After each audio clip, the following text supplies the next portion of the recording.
The Wonderful World of Darklords. Report 38. DunBroch. I cannot describe the relief of traveling from the Boiling Isles to DunBroch, a land of breathtaking vistas and blessedly cool temperatures, where the only creatures that wanted to eat me were the wildlife. Of course, I knew the darkness would show itself eventually.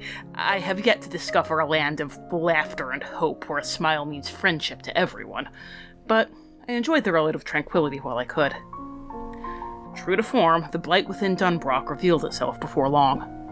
Although the land is stunning in its untamed beauty, there are other untamed aspects of it that are far less benign. The clans of DunBroch are as wild as the landscape. Some say their destiny is tied to the land, as much a part of them as they are of it. I believe, however, that their destiny is bound not to the land, but to the man who left his mark upon it.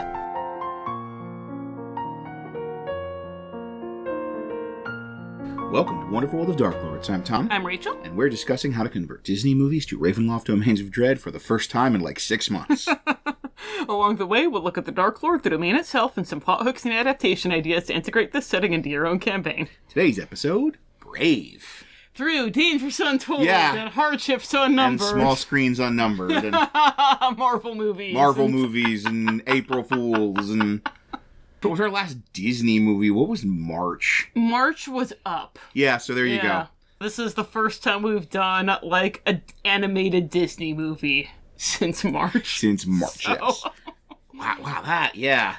And much like Up, this is, you could argue, technically a Pixar movie, but it was produced after the merger. Yeah. And, you know, the aforementioned merger, which does put all of that under the Disney umbrella. This is certainly much more of a Disney movie than our Marvel May movies Fully part of the House of Mouse. And also, we are delighted to be doing this in September because we are just in time for Fat Bear Week. Woo! I got way too into Fat Bear Week a couple of years ago. It was like, okay, listeners, if any of you were like not Fat Bear Week people, those of you who are nodding along, if you're not Fat Bear Week people, there will be the year where there's a puff piece about it, and you say, what's all this Fat Bear Week stuff? And you go and you read the personality profiles of all the bears, and you're like, oh, that one sounds cool. And then maybe you're done there, or maybe you go and look up more stuff about that and bear. You fall down that rabbit hole, because you're a bear chasing a rabbit. And then Grazer becomes your power fantasy. I would die for Grazer. So we are doing 2012's Brave, and on the one hand, this is an obvious choice for us, because it is a fantasy, it is set in a kind of medieval, Iron Age setting. It has magic, it has swords, it has fighting clans, it has a lot of stuff that clicks into Dungeons & Dragons very well. It would not at all be jarring to have a group of heavily armed transients wander into the world of Brave. I mean, like, Fergus and Merida are heavily armed locals. Yes. And then the other clans come and they're pretty much all heavily armed transients. So. But the interesting thing about Brave is the Darklord. And this is a Darklord. It was a little bit of a challenge, but also an opportunity, because I think it lets us do a kind of Darklord we've never done before. Yeah. And I think we got something really interesting and unique out of that. So let's talk about that challenging, but also interesting and unique Darklord, a section I like to call The Lord.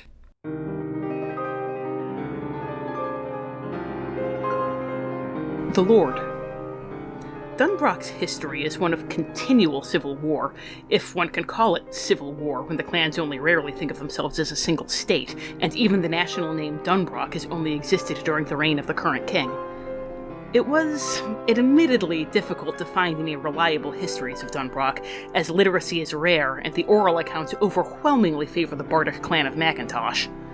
Regardless of whether MacIntosh was simultaneously the most blameless, clever, and battle-ready clan in all the land, it was not difficult to notice a pattern in the accounts. The clans, currently dominated by DunBroch, MacIntosh, MacGuffin, and Dingwall, although this was not always the case, unite for a brief period of peace, often in the face of an external foe.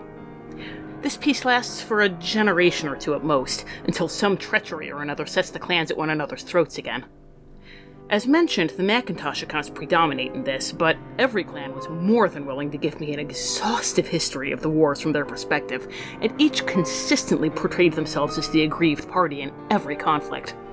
There was no clan similar to, say, the Delisnias or the Drakovs, justifying treachery or conquest by blaming the gullibility or weakness of their enemies. Even the most egregious aggressors in any conflict would claim that they were entirely justified because the slights against their pride were too much to bear. After enduring several hours of tedious self-aggrandizement and ruing the fact that oral histories cannot be skimmed, for the love I bear you, Yen said, please, never subject yourself to a Dingwall bard. I noted a legend that they consistently returned to. Long ago, exactly when is lost to history, a king chose to divide his kingdom among his 4 sons rather than allowing the eldest to inherit. The eldest, consumed with rage, envy, and humiliation, killed his brothers and vanished. If it were a history, one would expect the story to conclude with him becoming king himself or dying in the attempt. If it were myth, one would expect the 4 brothers to survive, neatly aligning to the 4 clans. Either it was a morality tale even simpler than a foundational myth, or there was something far stranger behind the story. I suspected the latter. Not only does the realm reverberate with the idea of treachery and bloodshed triggered by wounded pride, but the tale remains oddly stagnant, with none of the embellishments that even the simplest myths accumulate over time. A MacGuffin account in which the prince's actions align with those of a particularly belligerent scion of Clan DunBroch, for example. As threadbare as the tale was, it also seemed too sacred or too profane to touch. There is one other curious, lingering thread in the folklore of the realm. The story of Mor'du, a massive black bear of impossible strength and savagery. The stories call him a demon bear, and I assumed at first that he was a purely legendary figure. Everyone swears, however, that Mor'du maimed King Fergus and killed his queen, Eleanor. Either DunBroch is home to some monstrous subspecies of black bear, which is rare enough that sightings of it across the centuries are attributed to a unique being, or this Mor'du is a single immortal and malevolent creature. Now, our Darklord is not Merida, though No. It could be, and we may, as of recording, haven't decided yet if we want to do an AU or Merida's the Darklord. And I know this came up on our Discord, and people were like, maybe the witch. And like, yeah, that's a possibility.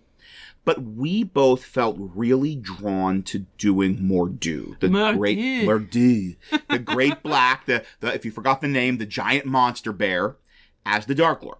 I'm sorry, listener. Scottish is one of the few accents that I can do. It's possibly genetic. I don't know. So be prepared. There's going to be a lot of that.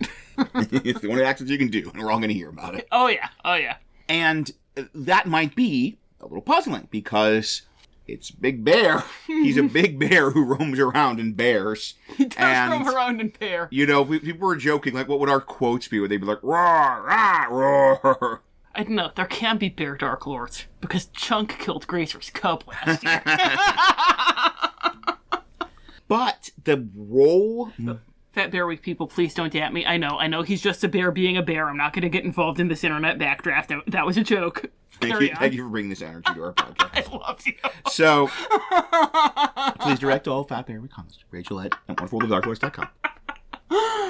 So, Mor'du the Great Black, the evil monster magic immortal bear that is popping up over the course of Brave, is not an obvious choice for a Darklord, but the role Mor'du plays in the story, in Merida's story, and the kind of symbolism of Mor'du, and especially the kind of story we get of Mor'du, the backstory we get of Mor'du, and how that parallels Merida's story really connected with us, and we think actually does give this big angry bear, believe it or not, all of our qualities of a good Darklord. Because he's not just reflecting Merida's story, it's the story of all of DunBroch. Yes. Which, if you know our 4 qualities of a Darklord, that's already, your pinging your radar, yeah.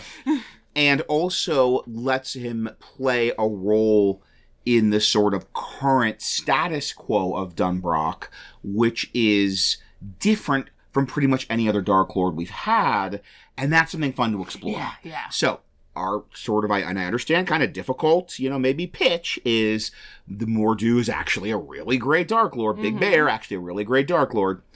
And let's explain what we mean by that. Rachel, what what is a darklord? Well, a darklord is an evil being who commits some kind of act of ultimate darkness that causes the dark powers to say, why, hello, new friend, we want to play with you forever. And so they pluck that evil being up, and they place them in a domain, which is a special hell tailor-made just for them. There are some really great darklords. There are some really not so great darklords. So we are going to get into the 4 qualities that separate the Strahd von Zaroviches from the not picking on Uruk von Karkov. King Crocodile. He's a big animal. He's a big animal. Yeah. Okay. Yeah. King Crocodile. Yeah. Sure. I'm helping. Now, King Crocodile might have all the elements. Let's go with Tristan Atblank because his backstory is too confusing. Oh, there you go. Okay. He has the 4 qualities, but his backstory is too confusing. So, the 4 qualities that separate the Strahd von Zaroviches from the Tristan Atblanks, although they don't really, because Tristan Atblank has all 4 of them. They're just confusing, but we're tired of picking on Uruk. Yeah, you know. So, the first of those 4 qualities is that act of ultimate darkness. There was a specific thing that they did that drew the Dark Power's attention, didn't just, become a Darklord by attrition. And in Strahd's case, it was killing his brother because he wanted to get with his brother's fiancée. Our second element is what they call in Ravenloft the Torment, because we're a Disney podcast, we call it They Got What They Wanted, They Lost What They Had. In Strahd's case, it's congratulations, your brother's out of the way, you have eternal youth, so you're not too old for Tatiana anymore, but you're too Strahd for Tatiana, and you always will be. Our third element is an element of tragedy or relatability. They're not just evil for the sake of being evil, there's something about them that makes us wince in sympathy, and in Strahd's case, it's that unrequited love is just the worst. And then our fourth element is that the domain reflects the Darklord and the curse in some way. In Strahd's case, he is the Darklord of Barovia, which is spooky gothic vampire land. He is not the Darklord of medieval Scotland. And Barovia is a boring mud slump to reflect that loneliness. He's lonely because he can't be with Tatiana, and even if he wanted to get a replacement for Tatiana, he wouldn't be able to find one because Barovia is a boring mud slump full of boring peasants. So, Big Bear, not obvious, those things. Mm-hmm. But if you haven't seen Brave, it's weird you're listening to this. Thank you.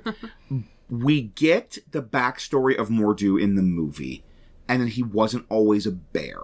And that's the critical thing. The story of Mor'du becoming the Great Black Bear is the story that gives us that Great Darklord. Honestly, Uruk von Karkov actually is the perfect choice for this because, the whole thing for kind of Uruk did very little wrong is that he is a panther. Yes. But, again, I'm tired of picking on the poor guy. So, we are going to try mainly to draw from the backstory we get in the movie. However, we are taking some, especially in a later section, from an animated short, a kind of spin-off tie-in animated short called The Legend of Mor'du. It's on Disney+. It is a just more detailed, more thorough animated short telling the story of Mor'du. It's really good. Mm-hmm. I really, really like it, and I really like the animation style. It's kind of a 2D, more fantasy-y animation style. But even trying to put that aside for this first part, because I just want to, I think a lot more of you have seen Brave than have seen The Legend of Mor'du. Yeah. So what we hear in Brave, we hear that Mor'du starts as a prince of an ancient kingdom. We have a couple of scenes, this story, they say there once was an ancient kingdom, it's this legend, this folk tale in the land of DunBroch, and there was an ancient kingdom, and the king wanted his 4 sons to all rule it together. He thought that they would sort of, all their strengths would combine and make the kingdom even stronger than it was before. But the oldest son felt disgraced by that. He felt he should be the one to inherit the throne. And so he went to war against his brothers. Mm-hmm. And he ended up wishing for the strength of 10 men, getting this magic spell that will give him the strength of 10 men, and drinking it and becoming Mor'du. Mm-hmm. So that's our origin of Mor'du. And in the Act of Ultimate Darkness, very clear, is the taking the spell and killing his brothers. Yes. In The Legend of Mor'du, in the animated short, they even go into a little more detail to make it even more ultimately dark, which is they say he got the spell and he brought his brothers to him under flag of false truce. Mm-hmm. So he red weddinged his brothers. He pretended to be doing a truce for negotiation, got them into his palace and drank this potion and turned into a bear and killed them. Other than the turning into a bear part, I can think of a couple Scottish clans that this perfectly mirrors. So then we have our torment, or they got what they wanted, they lost what they had. He won, right? He killed his brothers, he beat them, he is kind of the undisputed, quote unquote king of the domain. Like, no one can defeat Mor'du, everyone's afraid of Mor'du. He stalks the land, everyone's in terror of his name. He kind of got that being the, apex predator of this land. And he is immortal and he is undefeatable. Everything he wanted from the witch, but he is alone and he killed his brothers and he is just this inhuman monster of violence and death. Yeah, like he congratulations, like you're the most powerful in the land. Okay, Yeah. but you're not getting any of the good stuff that comes from Right, it. yeah. There's a detail I love in the movie. And this, once again, it's a movie, so we have the visual expression of the torment, and it's the kind of visual parallel with Merida, tearing the tapestry, like separating her mother by cutting the tapestry. And it's this, carving of these 4 princes, and one of them is split off, and that's him, and, he looks like Mor'du in the flashback. He's got the twin axes, what we see Mor'du wielding in the flashback, and it's been cut off. And when we're getting the story about the prince, we get the, shot, the flash of him using one of his axes to cut himself, separate himself from his brothers. And the one of himself is all scratched up. Yeah. He has not been scratching and tearing at the carving of his brothers. He's been scratching and tearing at his own self. Yeah, yeah. That is he is king of self-loathing. He hates himself. He hates what he's become. He is filled with guilt, but he is trapped forever in this unkillable, invincible rage, violence shell. Prince of the Land of Stems. Yes, so good. Such a good torment. He chose, the parallel of Merida, he chose his pride over his family bonds, over his connection with his brothers, and he got to beat them, and he got to be alone forever. But you know what? I'll bet he's not sorry, and he'll never be sorry. And he doesn't miss any of them. Or, even if he was, he's sort of trapped in this, primal bear form. So he can't even, express. The human heart kind of can express those things. And then we get the element of tragedy relatability, and normally that would be a very unrelatable, definitely tragic, not necessarily relatable, but we have that strong paralleling with Merida. Yes. He's supposed to parallel Merida, and we feel the deep empathy for her kind of act of pride and desperation, driving this bond in her family and doing this harm to her family, and how easy it is to sort of do something really, stupid and ill-advised when you have this just, wounded pride and desperation. We're going to touch on this, and again, in the Legend of Mor'du animated short, we get a little more into this with the witch. There's some lines that just really hit the idea that this is fundamentally a pitiable figure. And as such, the witch talks about Mor'du coming to her, asking for this spell to give him the strength of 10 men. And she says something like, the witch could see the wounded soul beneath the bluster. I mean, wasn't there even something when it was talking about his reaction that it said he was burning with humiliation? Yes, burning with humiliation. Yes, he felt humiliated. And because that's if you're the oldest. Right. And by the laws of this land, Yeah. you're supposed to inherit you and you alone. And you're gonna be so bad at it that your dad says, never mind, I'm dividing it between you and your brothers, and the whole kingdom knows this is happening, because there's suddenly gonna be 4 kings. Wow! Yes! Wow! Just part of what makes this movie work is that rift between Merida and her mother is so universal and relatable. And seeing this as a hyper-violent echo of that same rift also gives it a lot of universality and relating. Yeah. And finally, we have the domain reflecting the Darklord's personality or curse. And this is kind of where it gets interesting. This is something that really drew us to Mor'du as our Darklord. Like a trail of will-o'-the-wisps. Yes. When you follow them to Mor'du. Because he is very abstract. He's this very distant figure. He's almost a terrain feature. He's almost like a thunderstorm that shows up and threatens them. He doesn't seem to have that kind of strong personality that pulls the story toward it. Like you have with a lot of your classic Gothic villains and your classic domain lords. If he is a Byronic cesspool, we have no way of knowing. Right, sort of robes around going, roar, and you have to run away.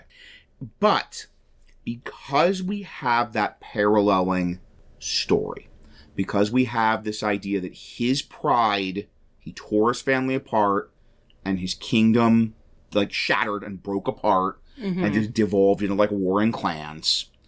And that's where Merida's headed. Like, her pride and her conflict with her mother are tearing her family apart and are going to tear her kingdom apart, and then their kingdom is going to shatter and devolve into these just warring clans. And that gives us this idea that he's a kind of animating spirit of the domain. He's not directly involved like Strahd, popping around trying to find Tatiana and vamping people and collecting taxes and looking for hotties to make into companions and stuff like that. He's not directly involved. He does just kind of roam around the woods and eat people. Yeah.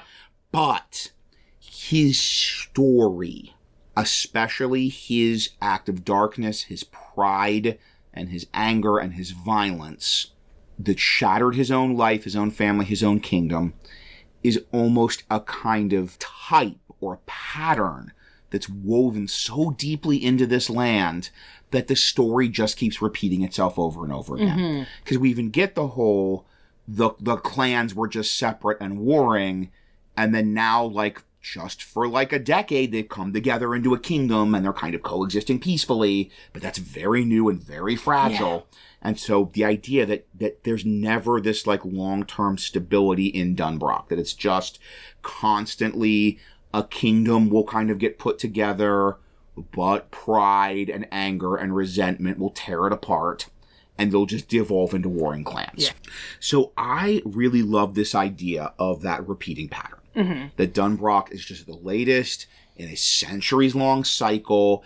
It is just starting to go into its collapse. Like, it is now, we've had Mor'du enter the picture, we had his spirit enter the picture, we had pride tear the bond between Merida and her mother, and now it's starting to collapse. And so it's interesting that he's not this active agent, but that he's just the sort of center of this miasma of conflict and jealousy and pride that destroys unity. It destroys unity between families, and then from there, just like with him, it starts with destroying the unity of the family, and then it destroys the unity of the kingdom. Yeah. And one of the things Brave mentions, it's like it's in the opening monologue, is the idea of fate. And this idea of, can you change your fate? And that's sort of what Merida's looking to do. And she even goes to the witch and says, I want a spell to change my fate. And that's what Mor'du did, too. He wanted a spell to change his fate. And so we're imagining this is a realm where fate is a force, but that by becoming the Darklord, by leaving this stamp on the kingdom centuries ago, he's kind of made his fate the fate of everyone in the kingdom. Yeah, that, like, when Merida says, I want to change my fate, then, like, kind of the gravity of Mor'du's fate, like, pulls her in and is like, okay, you want to change your fate? You want to change your mom's fate? Okay, one of you's getting turned into a bear, because that is the fate that all things converge on. And the wisps are normally, before Mor'du, they're just agents of fate. They bring you to your fate.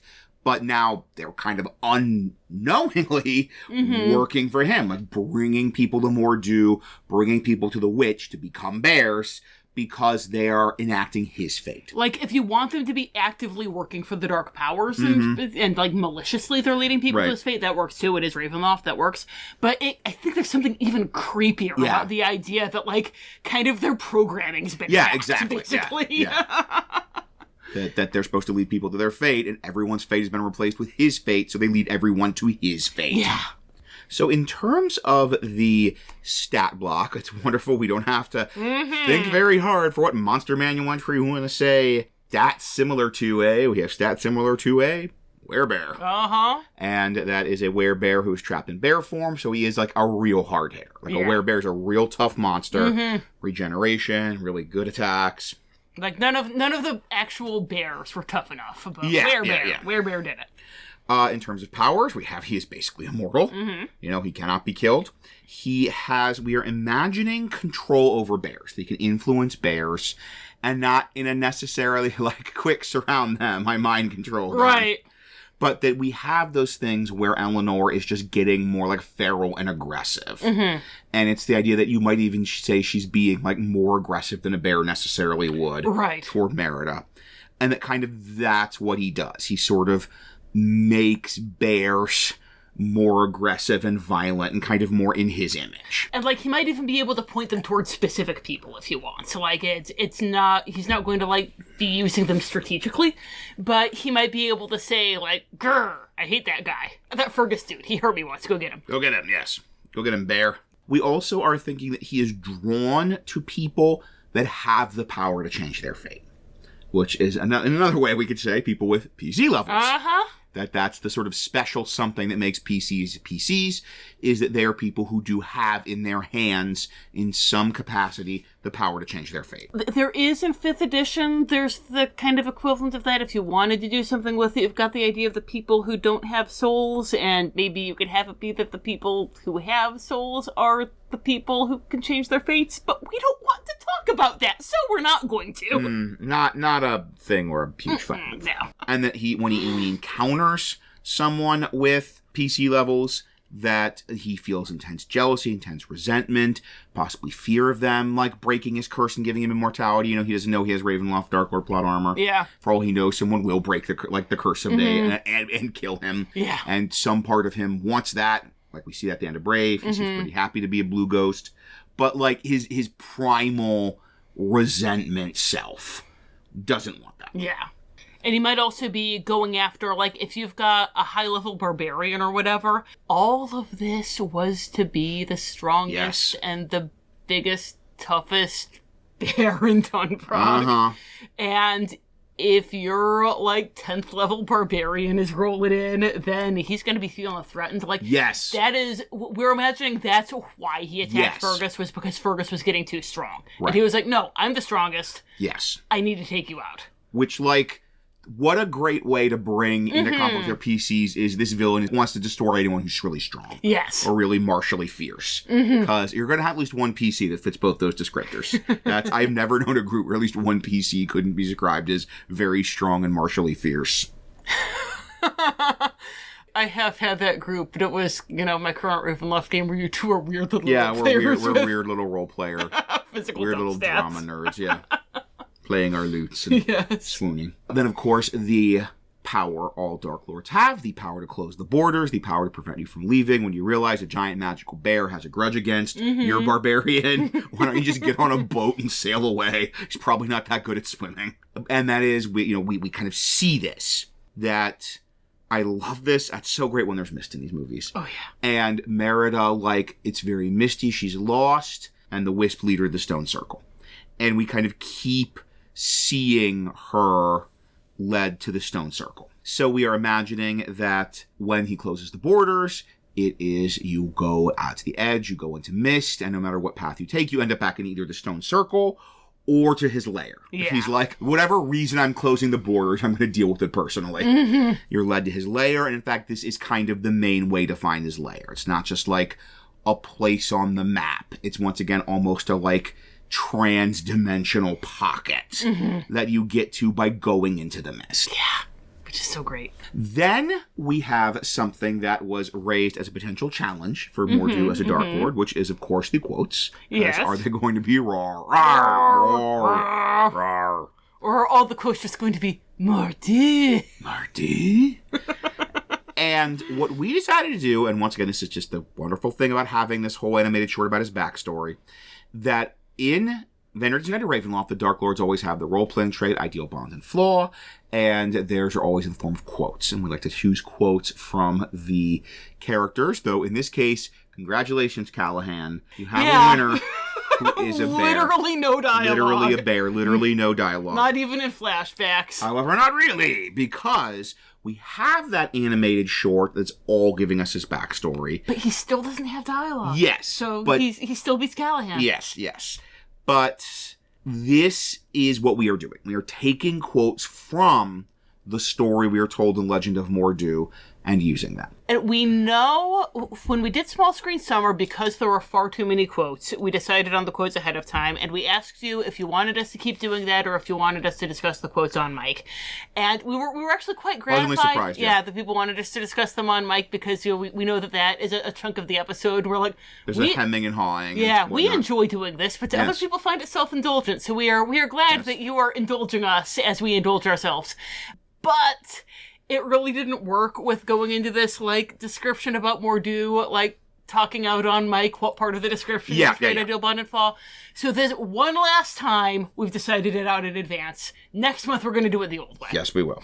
Also, this is one where we are going to be changing up the order a little bit. Because we want them to basically be in the order they show up in the story. So it makes a kind of little capsule quote story of Mor'du. So normally I'm very, very, very hesitant to do that. In fact, one of my great regrets is I did not rearrange them in Gaston to have them be rhyming verses of the Gaston song. It wasn't your greatest regrets that you didn't have it be no one closes the borders like Gaston. It was indeed. So this is what we have. Now, normally it's role-playing trait, ideal, bond, and flaw, but we are starting with ideal. I remember this was so this is all the witch's narration telling the story of Mor'du. Remember, this was your thought. So the ideal is, and the king's eldest son was strong, but he mistook a great strength for character. Right. And the big thing that is not just mistaking great strength for character, that could have been the flaw. Yeah, I suggested it for flaw. But the fact that that's also his ideal, that it's not just the flawed thing he's doing, it's the positive thing he's trying to accomplish through it. That he lives his life by, no, my strength is my character. Right, I deserve, this is in the context of that kind of succession. So it's even that whole, I deserve to be king. I am the rightful king because I am the strongest. So then we have our flaw, and we kind of cited this quote already. But the eldest son felt disgraced, believing that he alone should be the sole heir. A seed of selfishness grew in him like a poison. To his brothers he declared his claim and demanded their obedience, shattering the bonds of their brotherhood. So once again, that flaw, it's so perfect for a flaw. This seed of self, he felt disgraced, he felt that shame, but that then grows into selfishness. Yeah. I think he demanded their obedience. That's oh, dang, no. Shattered the bonds of their brotherhood. Older brother, don't do that, nah. So, then another quote we have touched on a little as well. The bond. The witch could see the wounded soul behind his bluster, and so she made him a spell that offered him a choice, to fulfill his dark wish or to heal the family bonds he had broken. Bond, it's in the thing, to heal the family bonds he had broken. This is his bond, and that is not his primary bond. His primary bond is his dark wish. And assuaging his wounded soul through pride. Yes, that's so good. And, that's the thing. He had this choice of what his bond was going to be. What was the most important thing, other than outside of himself? Was it going to be his wounded pride, or was it going to be his family? And he chose his wounded pride. Yes. I so love the empathy of that line. Could see the wounded soul behind his bluster. And this isn't just King Jerkface being a jerk. It's this whole, no, this is a deeply tragic person who felt disgraced, who felt humiliated, who felt rejected, and who just lashed out because of that. And then finally, our role-playing trait. Still, there was the spell breaker she had given him, if he would only choose to mend the bond torn by pride. Instead, he accepted the shape of the monster and defeated his brothers. Yeah. We had the trait, he accepted the shape of the monster. He chose to, much like the idea with Merida and Eleanor, he turned into a bear. If he had mended the bond torn by pride, if he'd repented, it would have healed him. But instead he chose to be the monster. And you don't have to say defeated because they can't say kill, but basically he killed his brothers. He chose to become the monster. He chose that wounded pride over anything else. And that's our role-playing trait, is that dark, violent woundedness lashing out forever. And then finally, this is a quote. Once again, this is that we have to do this. This is one of our role-playing trait, ideal, bond, and flaw. But this will great flavor. Show up in the write-up, and once again, this right here is, I think, a good argument for our decision to have Mor'du be the Darklord. With the armies of the brothers fractured, the kingdom collapsed into darkness, and the blight of the Great Black, Mor'du, fell across his domain. His domain. Desiring power over the bonds of family, Mor'du has wandered endlessly, his soul forever buried inside the scarred and tormented shell, a grim fate. So just, that is a Darklord. That is describing, that little story is describing a Darklord. Even if he is not directly, personally, actively engaged in the current narrative, that is a Darklord. Yes. His shadow fell across, the blight of the Great Black Mor'du fell across the domain. So the domain reflecting the Darklord. Yes. Literally. The Dark Bear. Incident, Mor'du is Scottish Gaelic for Great Black, so that's why if you're like, why is it using black as a noun? That's weird. It's because that's what it means. I assume it's black bear, but I don't know. I don't actually speak Scots Gaelic, so if anyone does, according to Disney Wiki, but I'm pretty sure, like, in actuality, Mor'du does mean Great Black. I don't know if the bear is implied or not. I know I'm using a version, like the literal Scots Gaelic for Great Black, as our ordered on Wish version of Mor'du in the domain write-up. Which would be Mor'du. Yes. It's got the BH at the end. But Mor'du does sound cooler. And it rolls off the tongue a little bit. And the idea of it's going to become like a name. The two words have been sort of shortened and made a name. Yeah. They kind of dropped the V over thanks. Centuries. Using a language for your name. Can't copyright that, Disney. So, we have talked about the blight of Mor'du, the grim fate of Mor'du, but that blight fell across his domain, which is, all of the stuff we've been talking about is hundreds of years before the kind of quote-unquote the present. Like, the present of our domain and of any story or PCs are in is going to be the present of Brave. So let's talk about the current condition of that domain of what we are calling the Kingdom of DunBroch in a section we like to call The Land.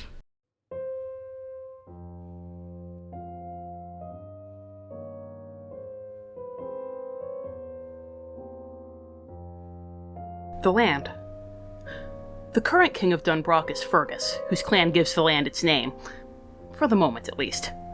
A consummate warrior, Fergus is the only known person to have survived an attack by Mor'du, and was somehow also able to unite the four clans against an invading army.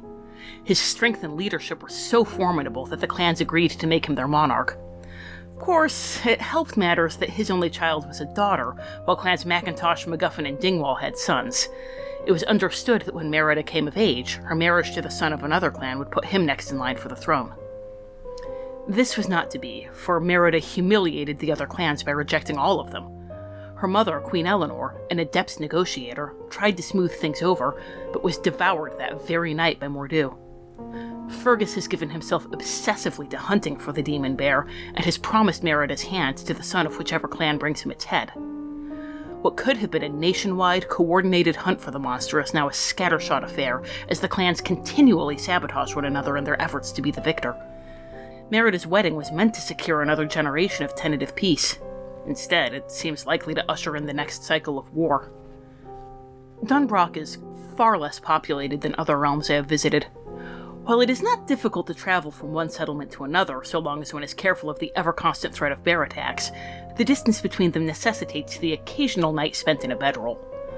What's more, is there are few outside visitors, and travel between clan territories is a notable event. One must rely on individual hospitality for accommodations rather than seeking out inns or the like. In my case, this was not difficult. When I explained to the clan leaders that I was a traveling scholar who sought to spread the tales of their exploits to other lands, I found myself spending the night in the guest rooms of castles MacIntosh, MacGuffin, Dingwall, and DunBroch themselves, for the price of enduring their tales of those exploits. Castle DunBroch was a particularly interesting experience, for while Fergus has yet to capture Mor'du, his castle was so laden with bear heads, bearskin rugs, and blankets, and trinkets of bear bone that I found it difficult to believe that there were any other bears left in the realm. Although, having been treed several times as I traversed the forest, I can personally attest that there are several, and that they are far more aggressive than normal. Castle DunBroch was also the only place where I did not receive the personal attention of the clan head. Fergus was too busy planning his next bear hunt for entertaining, which is evidently the norm for him. Between my nights in the wilderness and in Castle DunBroch, I made an unsettling discovery. I awoke one morning after camping to find bare footprints in the earth around me. My first alarming thought was that someone had crept up on me as I slept. However, when I rose, I found that my own feet were muddy. Placing my feet into the prints confirmed it. They were mine. I had assumed that my sleepwalking episodes were limited to Gravity Falls, but it seems that they have continued. What's more, judging by a conversation I had with Princess Merida in Castle DunBroch, I may have picked up other odd nocturnal habits. Merida brightly informed me one morning that she had heard me in the guest room talking to me but I hadn't spoken to anyone in my room. I suppose I must have been dreaming of my father and talking in my sleep? I wish I had remembered that dream upon waking. The dreams I remembered instead, they were far less pleasant. Is there any way to tell whether Bill Cipher left a lingering influence on me? I do not relish the thought of awakening to another burst of lunatic scribbling in my journal. Or to worse.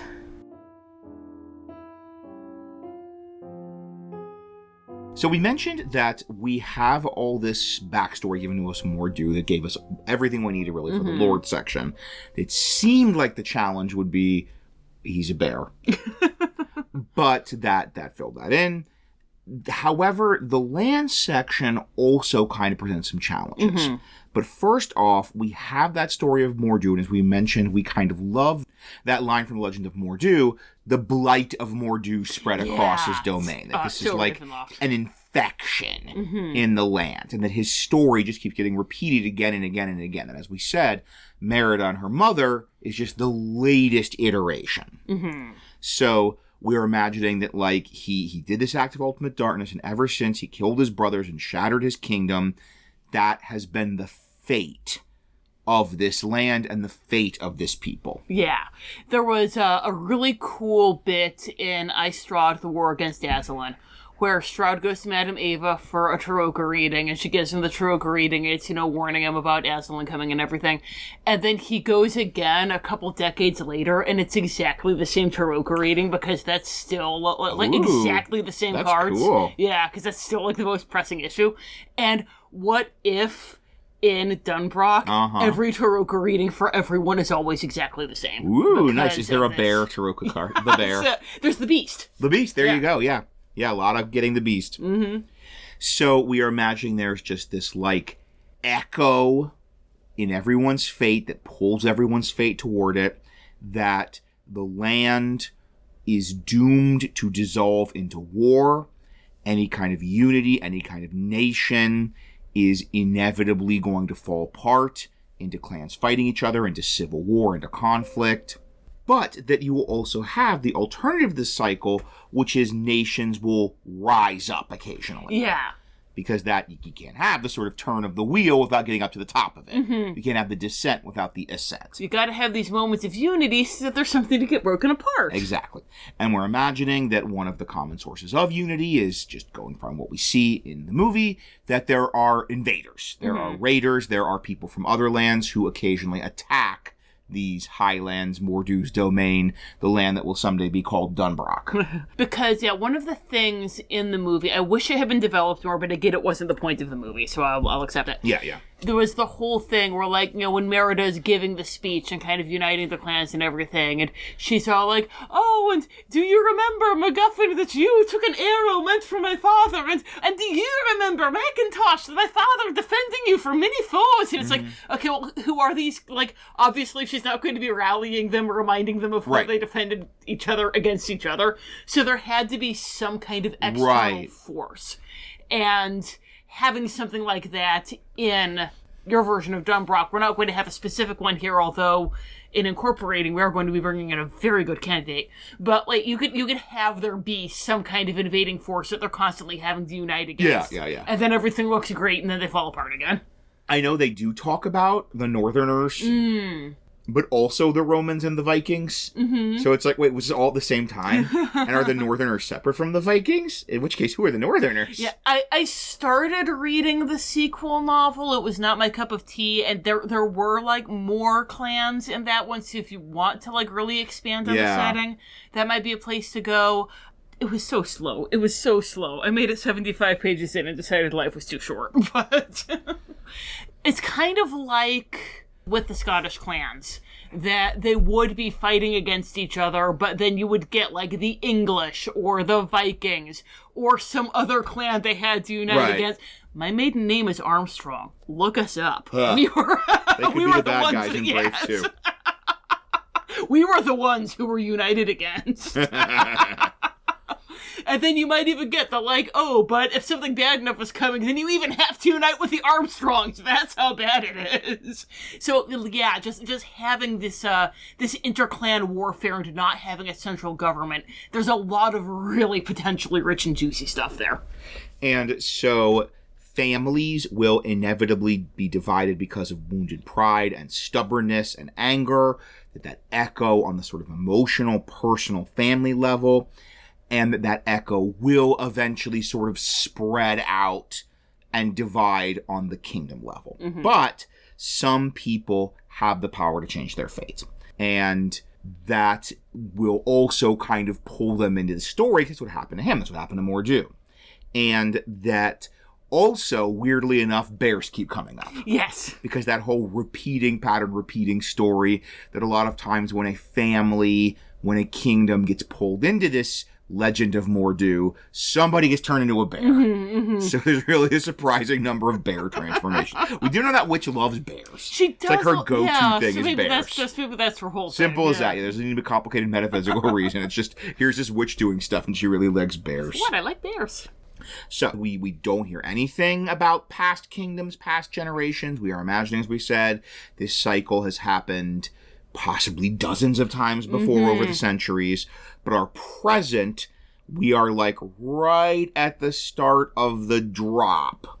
And this is also where we can talk about kind of our different version of the story. This is one of those things where we have to make some differences in the way the movie plays out to make it work for our Ravenloft domain. Yeah. So we have the Kingdom of DunBroch. There were 4 clans in most of this territory. They had centuries of warfare, but then there was some kind of invader or sequence of invaders that caused them to unite. And the uniting was strong enough, the sort of bonds forged in battle side by side were strong enough, they decided to become a kingdom, and they chose Fergus of DunBroch to be their king, which gives the kingdom its name. Before it was just the land, our home. Scots land. In the movie, it's not super clear why Fergus. I guess this idea he's sort of the bravest and the strongest and the one they most respected. We get the idea that part of that's the tangling with Mor'du. Like he has this whole, he's always telling the story, and there's like the song about Mor'du and how he's going to get him. Some serious cachette from that, yeah. Yeah. So that might even be part of it. And once again, you could have that little Merida, two-legged Fergus, that Mor'du's drawn to them because they're starting on this path. Like that fate is like starting to be woven and Mor'du is drawn to it. But for whatever reason, and since we're getting a little more Ravenlofty, cynical, political, we also think it's a factor that his oldest child was his daughter, Merida, and that the idea that they have this deal that when she comes of age, she's going to marry one of the clan's sons. Yeah. So, that's a little easier to stomach this guy as king if you're like, well, my son might be the next king. Like, he has heir as a daughter, so I have a 33% chance. But yeah, I'm not going to be king, but everybody respects Fergus, and my son might be king after him. And that even, if that's a specific reason why Fergus became the king was because of the promise of this marriage alliance, that's an even bigger reason for why there's going to be fire and sword if it isn't put right. It's not just the, general embarrassment of this. It's no, this was the deal. Specifically, the deal the kingdom was forged on. And so Merida came of age, and that they have this great, Highland Games where they're going to choose the suitor. And once again, I love that as it's a great set piece, want to talk about. That's a great, PCs love that kind of stuff, throwing them into a competitive games.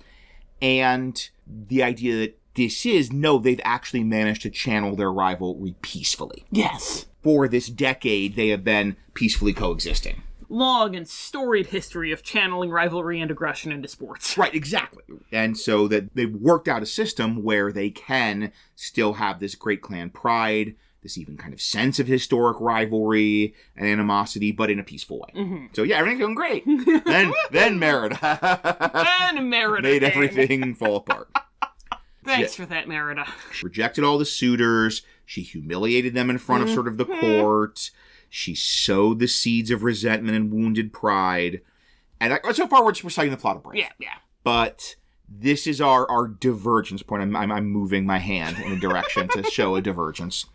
And our big divergent point is, of course, we don't have the queen get turned back. Mm-hmm. We're taking away the kind of 24-hour thing, 3 days, whatever it was, the time limit to ever turn back. But Merida's not able to find within herself the humility and the sorrow and the repentance that turns Eleanor back. So Eleanor's still a bear. Some amount of time has gone by. Ravenlock can be a little fuzzy. But probably at least a couple years have gone by and Eleanor's just a bear. Yeah. A mostly feral bear. Mm-hmm. Who occasionally has moments of clarity. Uh-huh. And Queen disappears, this conflict is escalating. They're trying to resolve it over Merida's humiliation of the princes, and then the queen disappears. I'm sorry, we're talking about bears, and I just finished editing the Gummy Bears episode. And just, if we want to have just all bears all the time, then, Mor'du betraying his brothers could somehow be the original sin that led to the Exodus. Yes. And just... Listen to the Gummy Bears episode if you haven't. We've got the good bears, who are small and colorful. And the evil bears, who are large and feral. And scarred. So, we have that whole, they find the bear in the castle, they find one, the room destroyed, so Fergus assumes Mor'du killed Eleanor. Mm-hmm. And, it makes sense. Just like in the movie, he assumes Mor'du has killed Eleanor. Only in this case, that misunderstanding is not resolved in, 24 hours. Yeah. This is, a year has gone by. Fergus is just devoting all of his time to hunting. His whole life has been devoted trying to hunt down Mor'du, get his revenge. He's just constantly leading hunting parties, planning... He's not leading a hunting party, he's planning his next hunting party. Yeah. Or gathering hounds or whatever, or resources, And this also means he's neglecting the kingdom. Yeah. And because Merida hasn't had her character growth and learned how to be more like Eleanor, she ain't helping. Yes. So just there did not have the diplomacy, the strategy, the political sensibility of Eleanor. The kingdom's kind of falling apart because Fergus just wants to go bear hunting. Mm-hmm. And we are imagining that Fergus has promised Merida's hand if any of the clans get Mor'du. Mm-hmm. So he's if any of you are able to... I'm hunting Mor'du. But if any of you are able to bring me Mor'du's hide, Mor'du's head, whatever, you can be the one that marries Eleanor. Which, Merida. You can be the one that marries...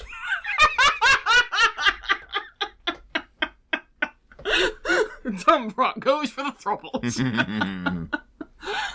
You can be the one that marries Merida, which is an awkward phrase to say. Yes. And then that's even the one hand seems like a great motivator. On the other hand, that also means there's not going to be any, cooperation. Yeah. Because they all want to do it all by themselves. And indeed, they might be sabotaging each other. They might be sabotaging each other. Oh, delicious. And so we said the kingdom's starting to fall apart, and we're imagining this as we're not in open clan warfare yet. They have not just completely splintered into warring clans. But we're getting there. You have the kind of technically Fergus is still king and they're all in the same kingdom. And you even have the they have the possibility of marrying Merida, he said awkwardly. And taking the throne. Wedding, Merida? Thank you. Wedding Merida. And taking the throne. So it's none of the clans are full on in open warfare. Because they're well, let's do this the easy way if we can. But... they've started border raiding each other. You've had these small clashes. So many cattle to steal. Yeah. So many delicious cattle to steal. You have in Brave, they'll start insulting each other. And in Brave, Eleanor's able to, like, de-escalate it, but, like, that's not happening. They are not de-escalating those conflicts. In Brave, it ends with a silly fight. Here, it does not end with a silly fight. It ends with broken bones at best. So we've got these little, like, spark-up brush-fire clan conflicts, but, like, every couple of months they're getting worse. And it really is a matter of maybe another year before it is just full open clan warfare. Yeah. Just no kingdom anymore, just 4 warring clans. And the wheel will have completed its turn, and it will be another couple of decades, if not a century, of warring clans until some other person comes along and unifies it again. But that's not there yet. Yes. So that is this sort of general overview and the political setup of this Kingdom of DunBroch, which, as of now, is still a kingdom called DunBroch. Enjoy it while you can, DunBroch. Yeah. You got a couple, maybe like a good couple months, good year, maybe. And we do, however, have some noteworthy features, and this is kind of that challenge I talked about. It's not, once again, like Rachel said, this is not the movie's fault. It's not like helpful for us in this very weird, specific thing, which is we'd like more information about, like, the political economic structure of DunBroch. How dare you not make a full gaming setting out of this, Brenda Chapman? Rude. Yeah, right? Not even the art book. But we do get bits if you dig into it. And I did a lot of digging into, like, the special features and making of stuff and the Wikipedia for this movie. Thank you, darling. And it helps right away, map. Good map, so much helpful map. And if you do the Google image search, I believe it's in Eleanor's room or when she's tutoring Merida or something, you do see a map of the Kingdom of DunBroch that gives you kind of the rough geography of the 4 clans. So even just being able to say, this is the Northern clan, this is the Eastern clan, is something. Because in the movie, really all we have is that one castle and the forest around it. And it's all focused on this very specific small-scale moment and story. Not on how are they in geographic relation to each other. And then there was also a kind of promotional short they did that I'm going to be getting into in a moment, where it's that scene where the Highland Games are about to start and the 4 clans kind of present themselves. But they have this little promotional thing, which is each of the clans also has, like, a sacred relic that Fergus is like, present your relics. And it's like, ding, ding, ding. That's helpful. So the northernmost clan is, of course, DunBroch. And we have Castle DunBroch is the only kind of building other than the Witch's Cottage we see. And that's in the Highlands. That's in the northern part. And that's the capital. And I will loop back to that in a moment. Then we have MacIntosh. MacIntosh, we see in the map, we see their lands are in the southernmost, and they're the ones with, like, the woad, like, painting, the blue painting. And they present their relic, and their relic is a harp. This is a magic harp, and, like, with this magic song, we slayed 10,000 warriors of Dingwall. Would you like me to play it? And the neat thing, the relics, it's also their logo on the clan banner. So it's kind of their clan symbol. So if they have a harp and they're painted with woad, are they barbarians? I love you. I love you too. So we are imagining that this is the southernmost region. This is kind of the bards. This is the center of kind of music and culture and storytelling and things like that. That they're the sort of bards of the clans. Then we have Clan MacGuffin. Those are the coast. Those are the western coast. And their relic and their clan logo, their clan banner, is a magic cauldron.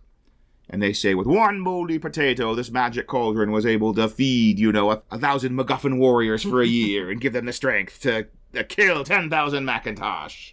So this is great because this then can say that they are like the farmers and this is like the breadbasket. Yeah, so their great source of pride is producing food. Producing food, even if yes. the cauldron isn't magic, then, that's their claim to fame. Right, it's like this sort of symbolic totem image thing of their clan is the magic cauldron that produces food. So that they are farmers, they are the breadbasket, they are also their coast, so a lot of fishing you can imagine. And that right there is enough that if the players are like, we want to bop around to different clans, it lets you, like, describe the difference between them. Lets you come up with some role play. Lets you come up with some different visual descriptions of the settlements. Lets you come up with even how they might interact differently with the PCs. And finally, the silliest clan, Clan Dingwall. And theirs was a rock. They threw a rock at him. Something like that, yeah. They said it's a magic rock, and he drops on one of the other guys' foot. It was a big rock. And their logo, also their clan symbol on the banner, is basically a rock. It's like a sort of a Celtic knot that you're like, that's basically a rock. And they're in the east. We are imagining, rock. Their identity is rock. So we are imagining they're the miners. Yeah. They're like the miners and the metalsmiths, and they live in the mountains. So right there, you've got, like, more developed towns with a big emphasis on the arts. In the south, in the west, you've got, and the coast, you've got farms, farming villages, crops, all that being a big thing. And then in the east, you've got mountains, and you've got a lot of mining. Yeah. Even, like, you get the sense this is, like, early medieval, like, the tech level is lower, and maybe since they've got the mining and the metalsmithing and everything, you're getting some, like, more complex metalwork here. Yeah. It's more, mid-medieval rather than early medieval. And there's also a point, I'm really reaching here, guys. I'm doing my best. One of them calls Dingwall a troll, and that's like, okay, number one, that tells us trolls exist, at least the mythology of this universe. But you could even imagine if, like, the mining clan, and that would be like they'd be fighting trolls. So if there'd be trolls in the mountains, they'd occasionally clash with trolls. And so that, like, if you need, like, a random mission, it can be they go to the Dingwall land mountain mining and have to help them fight some trolls. Yeah. And then I mentioned DunBroch. We're going to loop back to them. And the interesting thing is their logo is a sword. So if all the others have a relic that's their logo, why does DunBroch not have a sword? And hey, maybe that's the kind of thing some PCs could quest for. Yeah. Maybe they lost their magic sword, their clan sword. Yeah, magic bear slaying sword. And that could be a thing that the PCs quest for, is looking for this lost magic sword icon of Clan DunBroch. Maybe one of the other clans stole the magic sword, and that was kind of like the original way that Mor'du was going to be messing with everything before Merida showed up and was like, I volunteer as tribute. I love you. So that's as best I could do with trying to get a kind of political economic structure in Brave, and I hope that it's enough, that, like, little bullet points enough to, if your PCs are like, we're gonna go visit Clan MacIntosh, and you're like, what, Scotland? They're the blue ones, right? So they're blue. Yes. They're you see a large village of blue people. Village of Smurfs. But no, this gives you something if you're trying to sort of lay out the political economic structure. And then finally, we have the sort of 3 other locations that do feature prominently in this very location-light movie. We, of course, have the Standing Stones. We are imagining that these are the kind of mystical heart of the land. It might literally be like the center of the kingdom. Oh, I like that. But it's like spiritually the center of the kingdom. It is a place that draws people and seems to be connected with fate. So, like, you're likely to encounter the will-o'-the-wisps. They might lead you to the Standing Stones, or if you find your own way to the Standing Stones, then they might lead you wherever you're supposed to be for your fate. I could see it being kind of a thing if it's like, because again, we've got this whole idea that Mor'du is messing with people's fates and people's fates are getting absorbed into the story and everything. I could see it almost being like a weird, like, labyrinthy kind of thing, where you get to the Standing Stones, and the thing that's, like, most likely to sort of hit you right in your pride and selfishness. You have an encounter with that there? I could see that, yeah. That's neat. Just because I'm trying to think of something to do with the Standing Stones. We don't have a whole lot in the outline. They're mystical. They're connected with fate. But it's like three sentence fragments. But, like, that could be a possible thing. That, like, the selfish rogue who's always out to make a buck, like, goes to the Standing Stones and, like, while he's there, he finds, like, traces of gold on the ground. And, like, he's looking into them, and that's investigation leads him to discover he could get this really sweet score against the MacGuffins. But, man, that's gonna mess things up. That is awesome. And, like, the standing stones are a landmark, like they are, like, on maps. People know where the standing stones are. But also, sometimes you just find your way there, even if it's not a journey that makes sense in the map, in the physical space. Especially, love it when there's mist. You just, if it's misty, there's a very good chance that you're going to find yourself in the standing stones. Then we have the witch's cottage. I really like the witch in this movie. I think it's a cool characterization because she's not like your fairy godmother, but she's also not like your Sanderson sister evil hag. Yeah. I like the witch as a very neutral figure who the witch won't necessarily tell you everything. The witch isn't like, yes, become a bear, ha ha ha ha.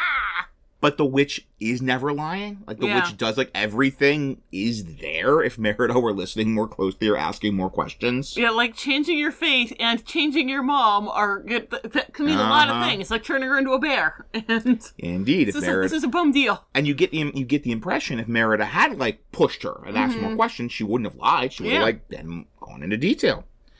And this is also a neat thing because if the PCs encounter the witch, then she could potentially offer them to change their fates. And then you could have all sorts of cool adventures with the, like, maybe get turned into a bear. Maybe that NPC that you have a fraught relationship with is going to turn into a bear, yeah.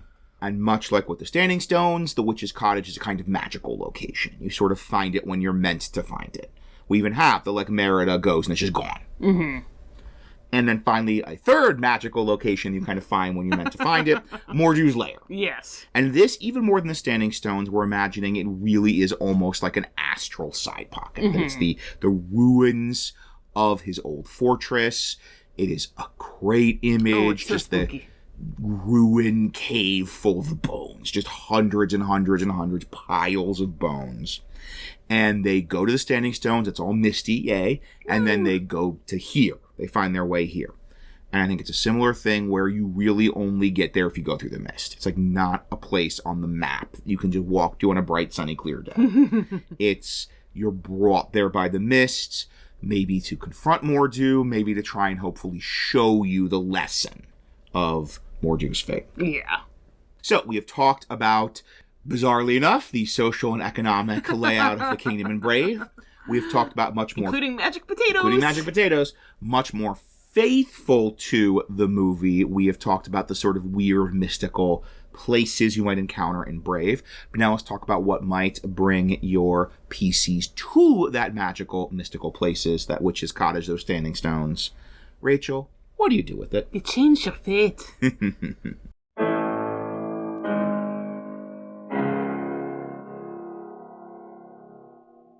Dread possibilities.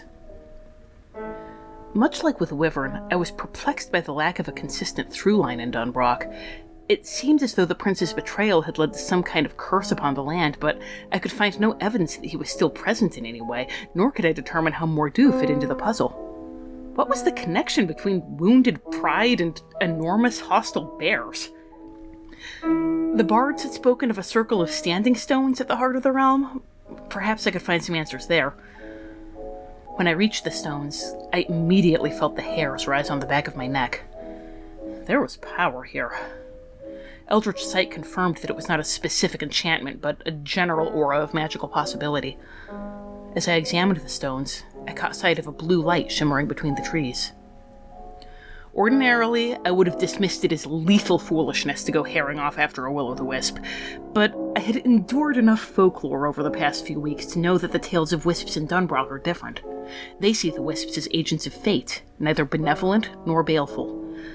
I was still cautious when following it.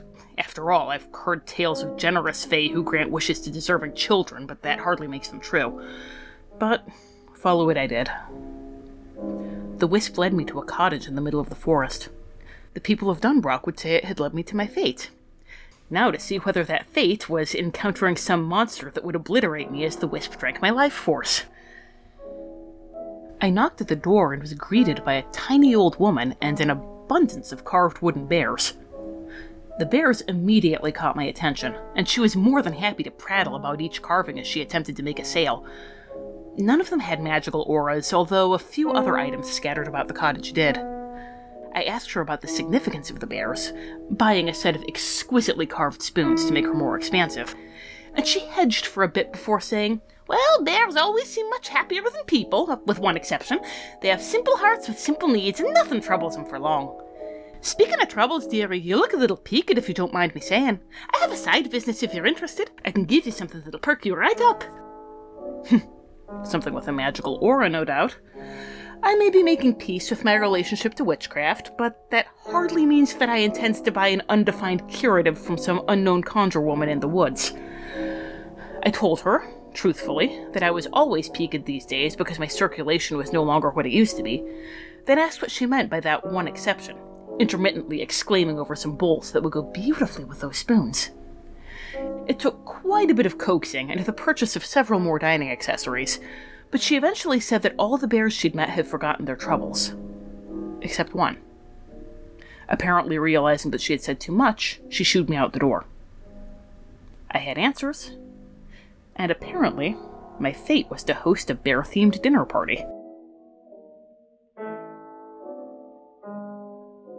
I want adventure in the great wide somewhere. I want it more than I can tell. So what brought your band of heavily armed transients to these misty, conflicting, bear-haunted highlands, other than the fact that, like Rachel, you can do a Scottish accent and you are ready to pull it out? Well, it's a lot easier to get here than it was to get to the Boiling Isles. Yeah, right, I'll good tell lord. You what. It's just like a geographic space that you could just go to. It has a coast even. You could go by land or by sea or by air if you have the right magic items. Yeah. You don't need Titan's blood to open portals. Speaking of a geographic space you can travel to. You can travel in a thing because the borders are open, unlike the Boiling Isles. So you can get there in trade caravans. Yes, we don't see any kind of international diplomacy because that would be even sillier and more pointless than talking about the political and economic structure.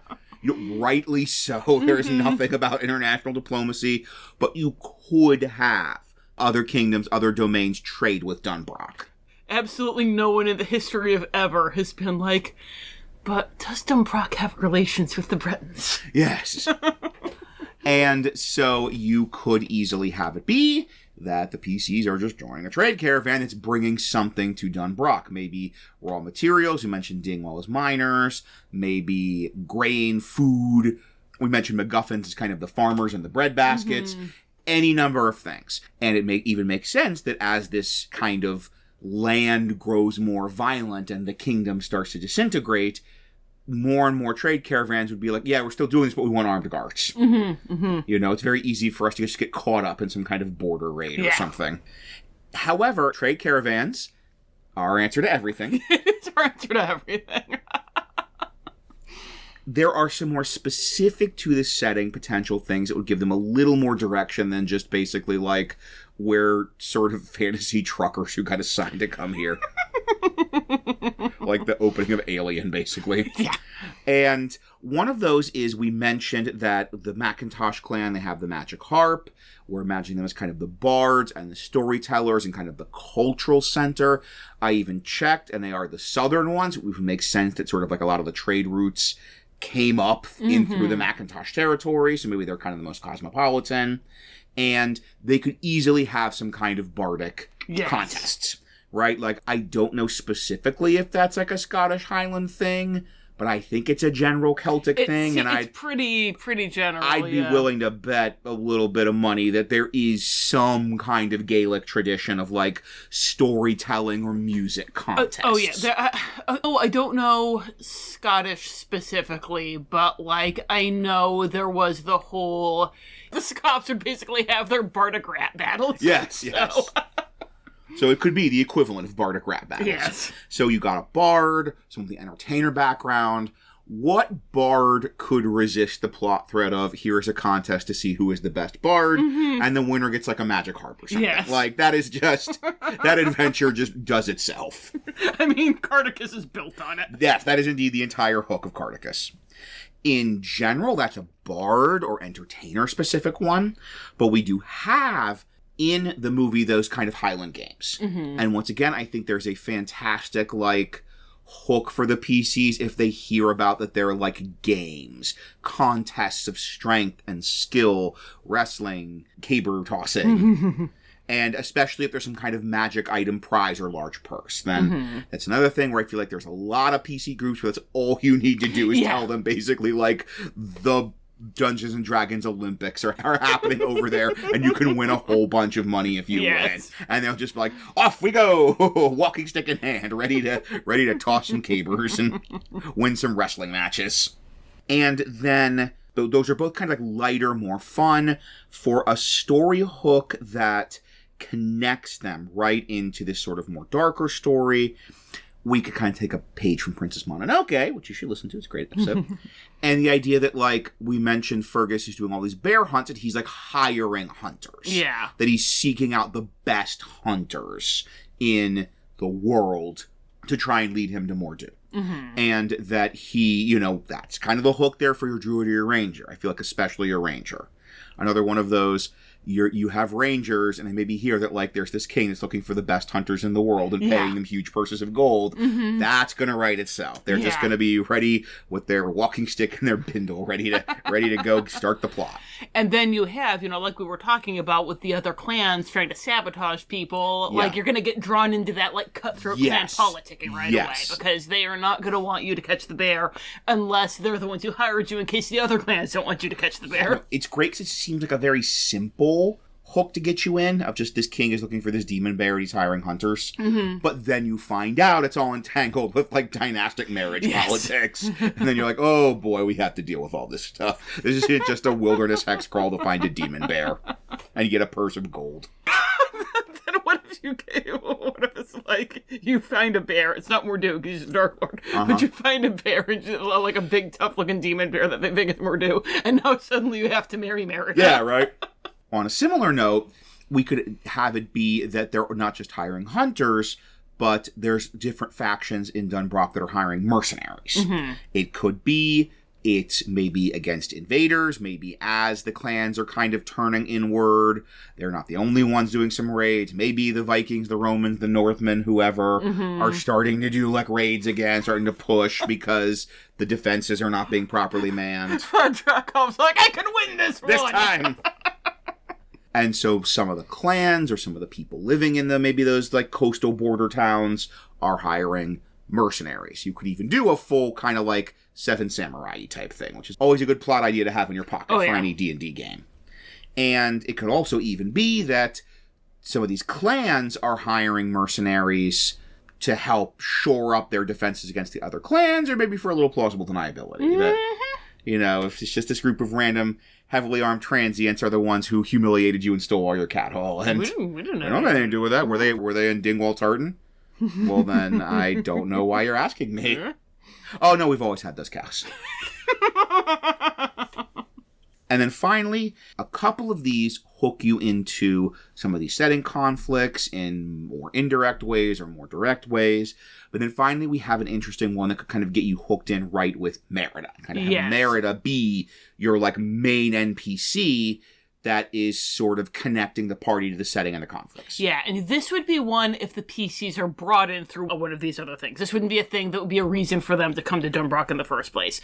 But, like, let's say they're doing the Highland Games or the Bardic competition or whatever, even just one of these light, fluffy ones, and somebody uses magic to kind of, you know, grease the wheels, their performance in these things. And Merida sees that, and she's like, you have magic! You can help me, ma'am! She's a bear! She's a bear! So, she has tried every, like, non-magical thing that she can think of to try and help her ma'am.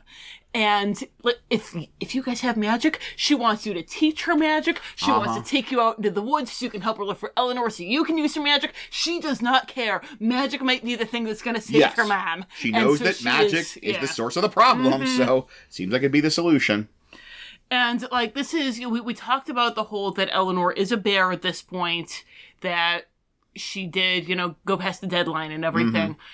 And in the movie, that would mean that she's, like, totally feral by now, but that's boring. Yeah. So we're kind of seeing it as being sort of the opposite of how things are in the movie. That in the movie, she was usually Eleanor, but every now and then she had these feral states. Uh-huh. And here it's the other way around, that she's usually a bear, but every now and then she has periods of lucidity. Uh-huh. And Merida's kind of like helping her to avoid hunters, helping to hide her, and also trying to find ways to remind her of who she is. Yes.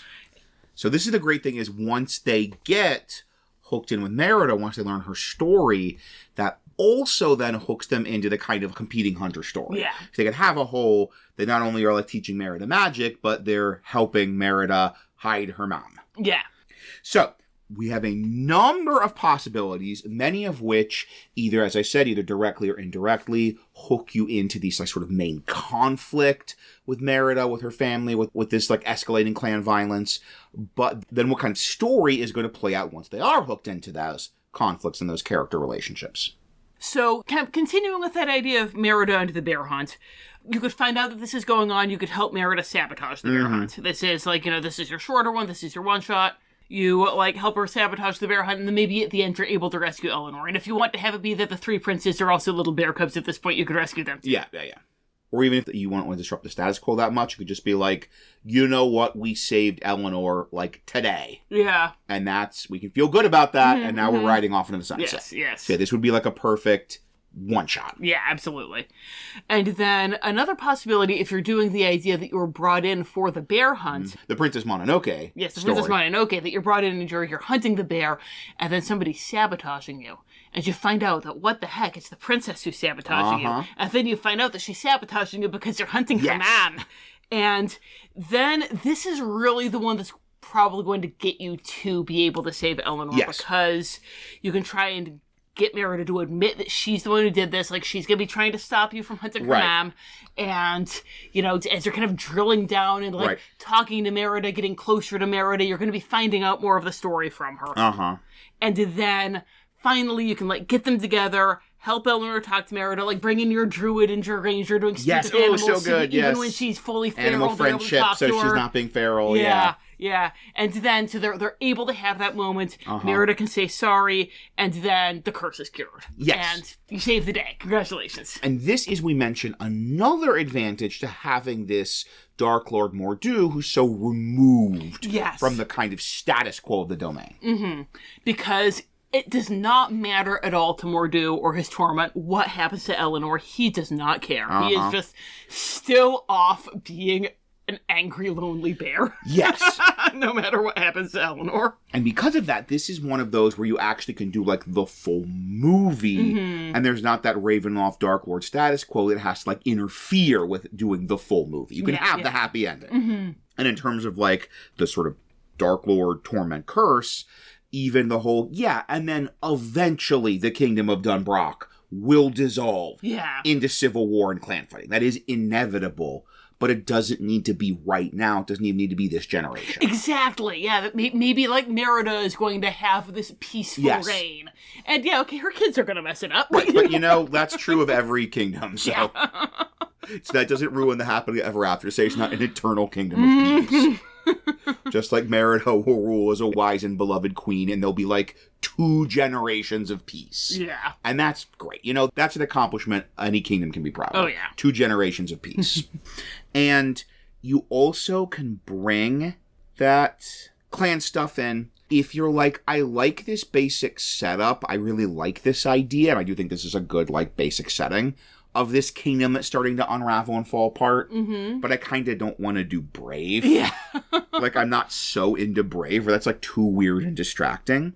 You can just take this basic settings, basic political situation, which we are much more interested in than the movie Brave is, and just have that. And just have it be you're brought in, especially maybe as mercenaries, maybe for the Highland Games. You find out about this war, this clash. You maybe find out about invaders, and you kind of help them fight off the invaders, and maybe even you can kind of bring a peace through that without having to do the Eleanor Bear stuff. Yeah. You can just have it be you help fight off these invaders and kind of help the clans realize they still need each other. And then once again, they're eventually going to fall apart. Maybe your PCs won them another decade of peace. Yeah. And once again, 20 years of peace, pretty good deal. I'd love some of that. Oh, yeah. I'd love some of that. Come back, PCs, come back.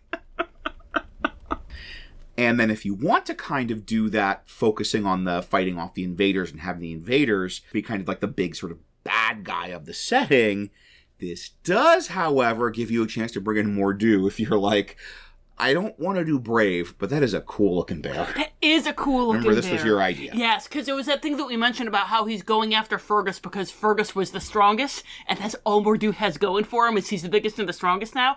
So if your PCs come in, and they fight off the invaders, and they're the biggest and the strongest, they are on Mor'du's radar, so they fought off the invaders, and now suddenly they have to fight a demon bear. Surprise boss fight! Mm-hmm. And like, they maybe hear about Mor'du, they hear about the demon bear, where Fergus lost his leg, it's like part of his like legend, and then so the surprise, boss fight. This can also be a great thing if you're doing that Highland Games idea, because whoever wins that games, if they win it by enough, that, again, they're showing that they're awesome, then Mor'du's going to come after them, and then it's the whole like, you don't even have to worry about railroading, because obviously the best hook for that is he's coming after the PCs, but if the PC's dice mojo is terrible, and one of the MacIntosh's wins, then it suddenly you have this whole, like, a bear is hunting down and killing all the winners. Yes.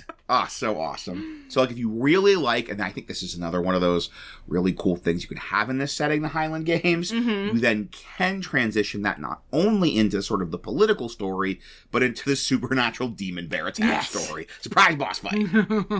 So, lot of good potential stories here.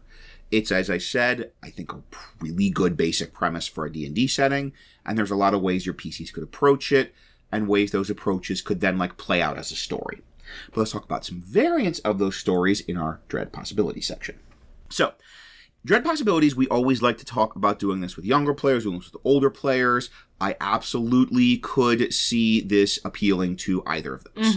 It could appeal to, young players that love Brave. It could appeal to older players that love Brave, or even just older players that are like, I think they'd really dig Fantasy Scotland. Yeah, or young players who love bears. Or young players who love bears. And so, those theoretical young players who love bears, our Aging Down section. This is kind of hard. Because to preserve what's essential for the setting, there has to be some of those more adult elements. Like, there has to be violence. There has to be death. There has to be conflict, kind of a political conflict. And honestly, the movie handles those about as well as you could for a kid's movie. I think it actually does a masterful job of, this is just on paper a very, like, violent setting, but in a very, like, okay, not too serious, kid-friendly way. And even with Mor'du, very big, scary monster bear, but they nail it just right. Yeah. The main thing is this idea of the curse, because we have this idea of Mor'du's shadow kind of across the centuries, and Mor'du's story repeating again and again and again, and Mor'du's fate is a kind of gravity that pulls everyone's fate to it. And those are all very high concept. Yes. Like, those are, I think, for some younger players, gonna be a bit too abstract. So you can make that more explicit. You can make that specifically spelled out as it's not just like a repeating pattern, it is a curse. Yeah, like Mor'du cursed the land. Yes. It's like, if I can't be king, no one can be king, and it's always gonna fall apart. Yes, so that explicitly it's a curse Mor'du put on the land, and then if we're doing with younger players, this is not normal Ravenloft canon, but you give them the power to break that curse. Because if they hear there is this curse on the land that no one will be king and it will always fall apart, they're going to want to fix that. A good situation here, especially to kind of preserve some of that Ravenloftiness, is maybe have the witch as the villain or the darklord. And so you're like breaking her curse. So like you're breaking her curse, and you have that brave ending. You have, blue ghost Mor'du nodding at your PCs and going into the light, finally free, and now like the kingdom's freed from that curse of division. Or you could even bring in the witch as a more prominent figure, and the idea the curse was an accident. Like, she wants to help the PCs break it, and she can give them a lot of the exposition. Yeah. I can see also for this whole, the threat of violence and everything, you could do something with a little more teeth. I think it's, especially if you kind of, like, reduce it down to 2 clans. With kids, you want to have as few moving parts as possible. Yeah. if you have this whole idea of, like, they're hunting the bear and they're sabotaging each other, then they could be sabotaging each other, like, not even necessarily in silly ways, but in non-lethal ways. Yeah, absolutely. And then the kids could really get that idea of they are supposedly working toward this goal, but they're, because they hate each other, they can't make the goal happen, and how can we work together? And that could be something I think that could be fun for them, and could let you get into this theme a bit more. Right, in a more specific, concrete way of, like, helping them do this bear hunt. Yes. And not the sort of abstract, don't border raid each other and attack. And obviously, in that case, you would want them to be bear hunting Mor'du, not Eleanor. Because, like, hey, we just killed the queen! Make it to when they catch the bear. Oh, that's true, actually. And then, like, Merida runs like, no, it's me, man. Like, then you get that whole story. Yeah. So I think that'd be a good... And they never would have caught her if they didn't work together, which the PCs helped them do. So, and there you go. That'd be a good kids one.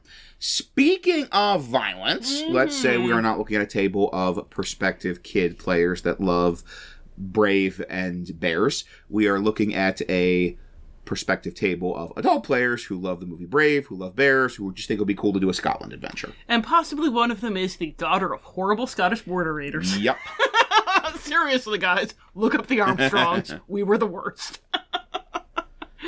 So, aging up, you're playing with adults. I don't think we're going to need to skip ahead warning for this. Really ramping up that violence, really giving teeth to the idea of violence. Eleanor had that thing about how there will be fire and sword if we don't set this right. And that, that moment really does land. There's a lot of gravity to that. You're like, oh snap, Merida messed up. Yeah. But you don't see the consequences. Show the consequences. Just this, things happened. There are slights. And people are at each other's throats. People are killing each other.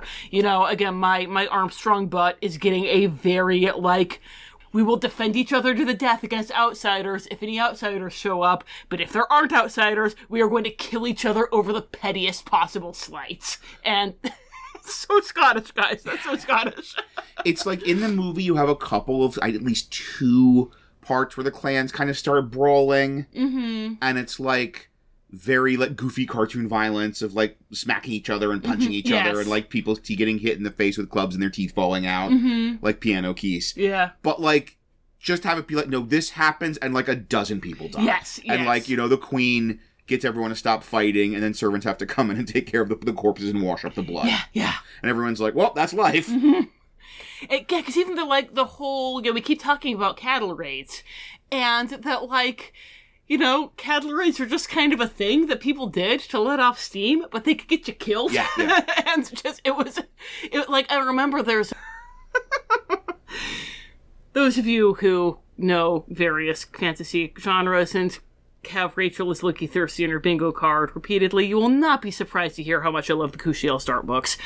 And in the sequel series, there's a bit where, kind of the French prince goes and... I'm sorry, the Terdange prince. Right, yes. He goes and he's, is in, not Scotland, Notland, and he, participates in a cattle raid to prove that he's not just a Ponzi Frenchman. And it goes great and everyone's happy, and then afterwards he's like, I could have died. Yeah, the guys who were with, my friends could have had to kill somebody, right. And I might have that on my conscience and this that we killed a guy for a lark. Yeah, we don't need this cattle. This is kind of cow tipping. Yeah. Or stealing the rival school mascot. Yes. But people could die. And just kind of generally having that more fractious relationship between the clans. There was, Merida being like, you saved my dad from an arrow. But there's not any of the, but do you remember when you stabbed us in the back that one time 300 years ago? Because we'll always remember that. And yeah.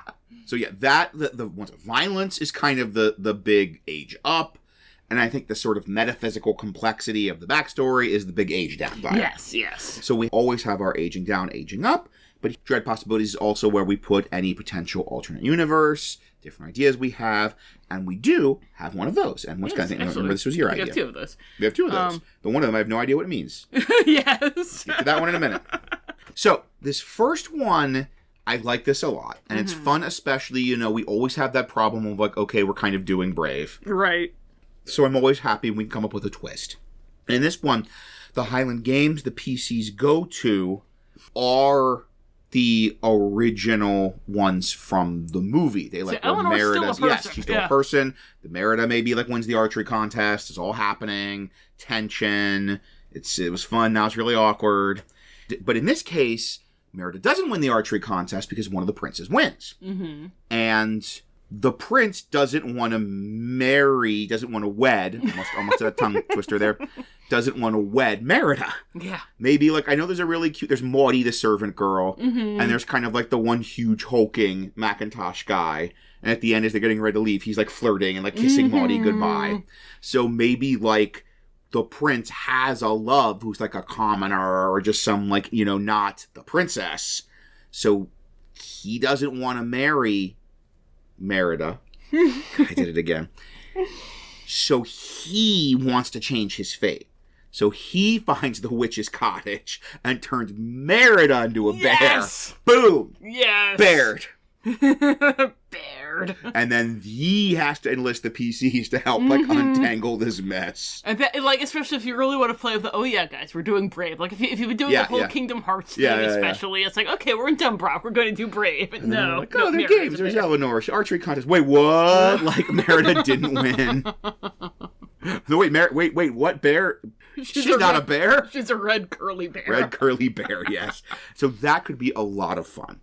And then the reason we stumbled a minute ago, I said we had one AU, and Rachel said we have two AUs, is because under that thing I just described, it says, werebears, semicolon, Dante's Inferno, parentheses, I'll know what that means. And Rachel wrote that because I certainly don't express that thought. I certainly have no idea what that means. So my mind kind of skipped over that as we're going through the outline. So Rachel, werebears, semicolon, Dante's Inferno. Werebears, semicolon, Dante's Inferno. So this is an AU for, like, we wanted to have Mor'du be the kind of very removed darklord, and even just the very, like, he's very feral and the PCs can't really interact with him, darklord, but mainly just because we wanted it to be really different. Like, we've never done anything like this before. But we get that if this isn't your 38th Darklord, then you might want to have it be a bit more traditional. You might be wanting there to be an opportunity for them to interact with Mor'du a bit. Right, or even if, like, you're doing the Kingdom Hearts thing, and you're like, this isn't going to work for, like, then we have a boss fight against the villain of the movie. And, like, no, this is a very secondary character in the movie. Yeah.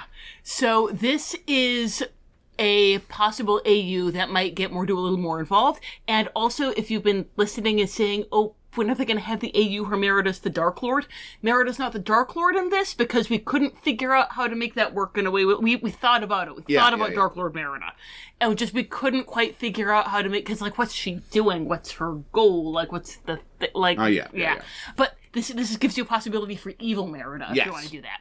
So part of the curse here, part of the tragedy with Mor'du, but also the thing that makes him a less compelling villain to interact with, is a thing in Dante's Inferno. That's one of our two things here. Little bullet point that's been staring at me cryptically for a couple of nights now. So Rachel's putting on her English major hat right now. There was a course that I took in Dante's Inferno with Tim Shutt, who has a great courses on it. Yes, I've listened to it. Go check it out. And one of the things with the Inferno is there's this, Dante goes and he hears some of the damned souls talk about how cool they weren't. And so, like especially, I remember there was, in the sixth circle where they're all in, like, the burning coffins and everything. I don't remember his name, but there was one of the heretics, and Dante was like, I know I'm not supposed to have a crush on you, but I totally do. The idea was he was a magnanimo. He was a great soul, and even though he was in hell, he was still a great soul, and you got this sense of him. And then Dante goes down to the ninth circle where everybody's frozen, and, like, the second kind of ring from the bottom where Satan's there chewing on Brutus and Cassius and Judas is just people, like, floating in ice, completely trapped, unable to interact with the world. And, like, one of the things that Professor Shutt was saying was this, like, one of the great horrors of this damnation is maybe some of them are magnanimous and we will never know. They're trapped there forever. We can't interact with them. We don't know their names. We don't know their stories. We know nothing about them.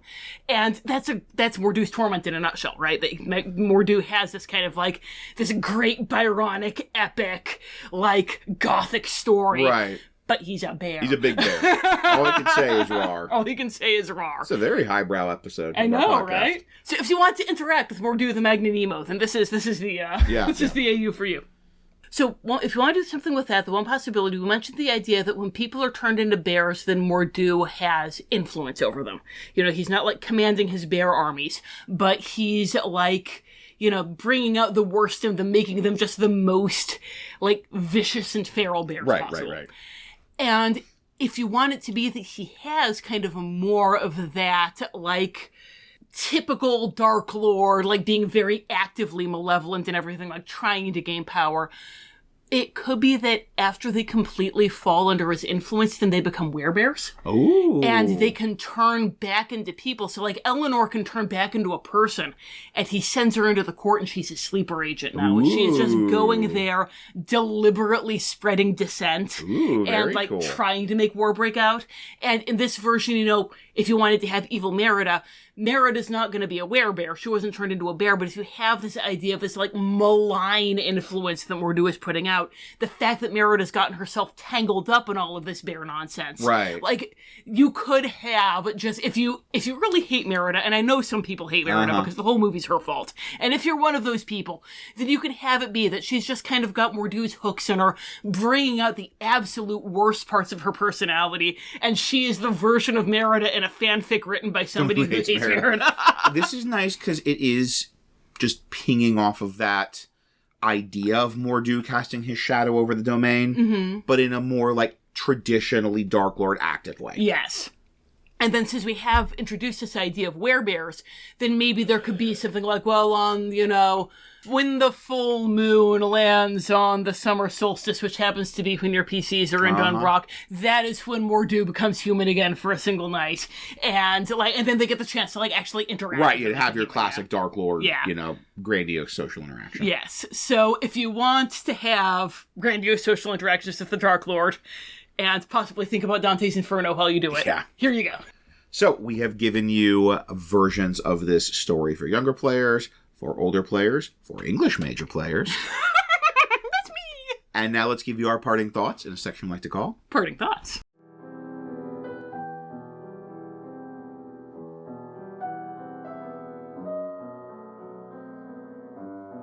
So the first thing we like to do in the Parting Thoughts section is talk about the genres of horror we see in this domain. And this is something from Fenriken's Guide to Ravenloft. It gives you these different genres of horror, talks about how to evoke that horror, talks about what genre of horror kind of each domain are centered around. And it's a really useful thing. It's a great part of the book. It's useful just for any kind of, like, horror gaming to be thinking about these genres and how to evoke them. So I feel like in our discussion we kind of nailed one down. It's been a real frequent flyer, a real genre MVP, which... Yeah, like, I think Gravity Falls was our only break from this one since, like, March. Maybe Paradise Falls. So, that is, which you probably already twigged to if you have been listening to the last stretch and noticed we have one that is appearing a lot. That is, Dark Fantasy. And, like, yeah, that is absolutely the number one. It's part of why we like this as a setting, is because it is very D&D-able and has all these D&D hallmarks. And even a lot of the story fits D&D very well. But that kind of, like, auto builds in then Dark Fantasy. Yes. Like, a very D&D Ravenloft setting is Dark Fantasy. Yeah. And honestly, I'm cool just leaving it at Dark Fantasy. Like, I feel like there is potential for some psychological here, but it's like... The clans in DunBroch, they'll stab you in the front. Yeah, like, I don't feel like there's all the, like, Borkin backstabbing, who can you trust going on. I could see it. It's one of those where we have, like, if you want to do a particular variant we've talked about, then I could see something like if you wanted to do the sort of Blight of Mor'du, the Curse of Mor'du, having to, like, make wisdom saves to not be... you know, having wounded pride and turning against people and fraying the bonds. Yeah, like doing kind of a cosmic horror like what we did with Olympus, sort of. Yeah, Your fate is getting eaten. Yes. Or even just specifically that, like, this is a domain that just turns people against each other. For like the psychological. There's also potentially slasher with Mor'du. Yes. Speaking of that idea of being stalked in the wilderness by a great beast, then you could be stalked in the wilderness by a great bear. Yeah. But, like, yeah, those are very specific iterations of this story. But the core story itself, like every iteration that we've thought of, falls under that dark fantasy. So I am also cool just having dark fantasy as this domain's genre of horror. Yes. So the next thing I'd like to talk about is what kind of game this is best suited for. Some domains, like your Barovias with Curse of Strahd, or like your Darkons, are suitable for a whole giant level 1 to 11, like full Waxy hardback $50 like campaign book. There's someone I have been talking to who can out themselves if they want to, but is running a Darkon game that was supposed to be a Beyond Ravenloft game and just is a Darkon game. Yes, exactly. You can do that. Whereas there's other domains like the one Markovia, which is the Island of Dr. Moreau domain, and they're really designed for one story. Like, you just go to Markovia and you do the story of Island of Dr. Moreau, and there isn't much more to do there. Yeah. Both are good, and both are valuable, and both are necessary parts of a healthy Ravenloft ecosystem. This one, I think, could go either way. Yes. And we have touched on this in kind of our describing of potential adventures. Like, you absolutely could do a one-shot. That is, you are dropped in, immediate bear hunt, clan sabotage, nah, it's a bear, It's a bear. Need your help. And then you cure them. And like, that is like 1 4-hour sit down. You could probably knock basically all of that out and then sail into the sunset. Yes. Having helped the kingdom of DunBroch.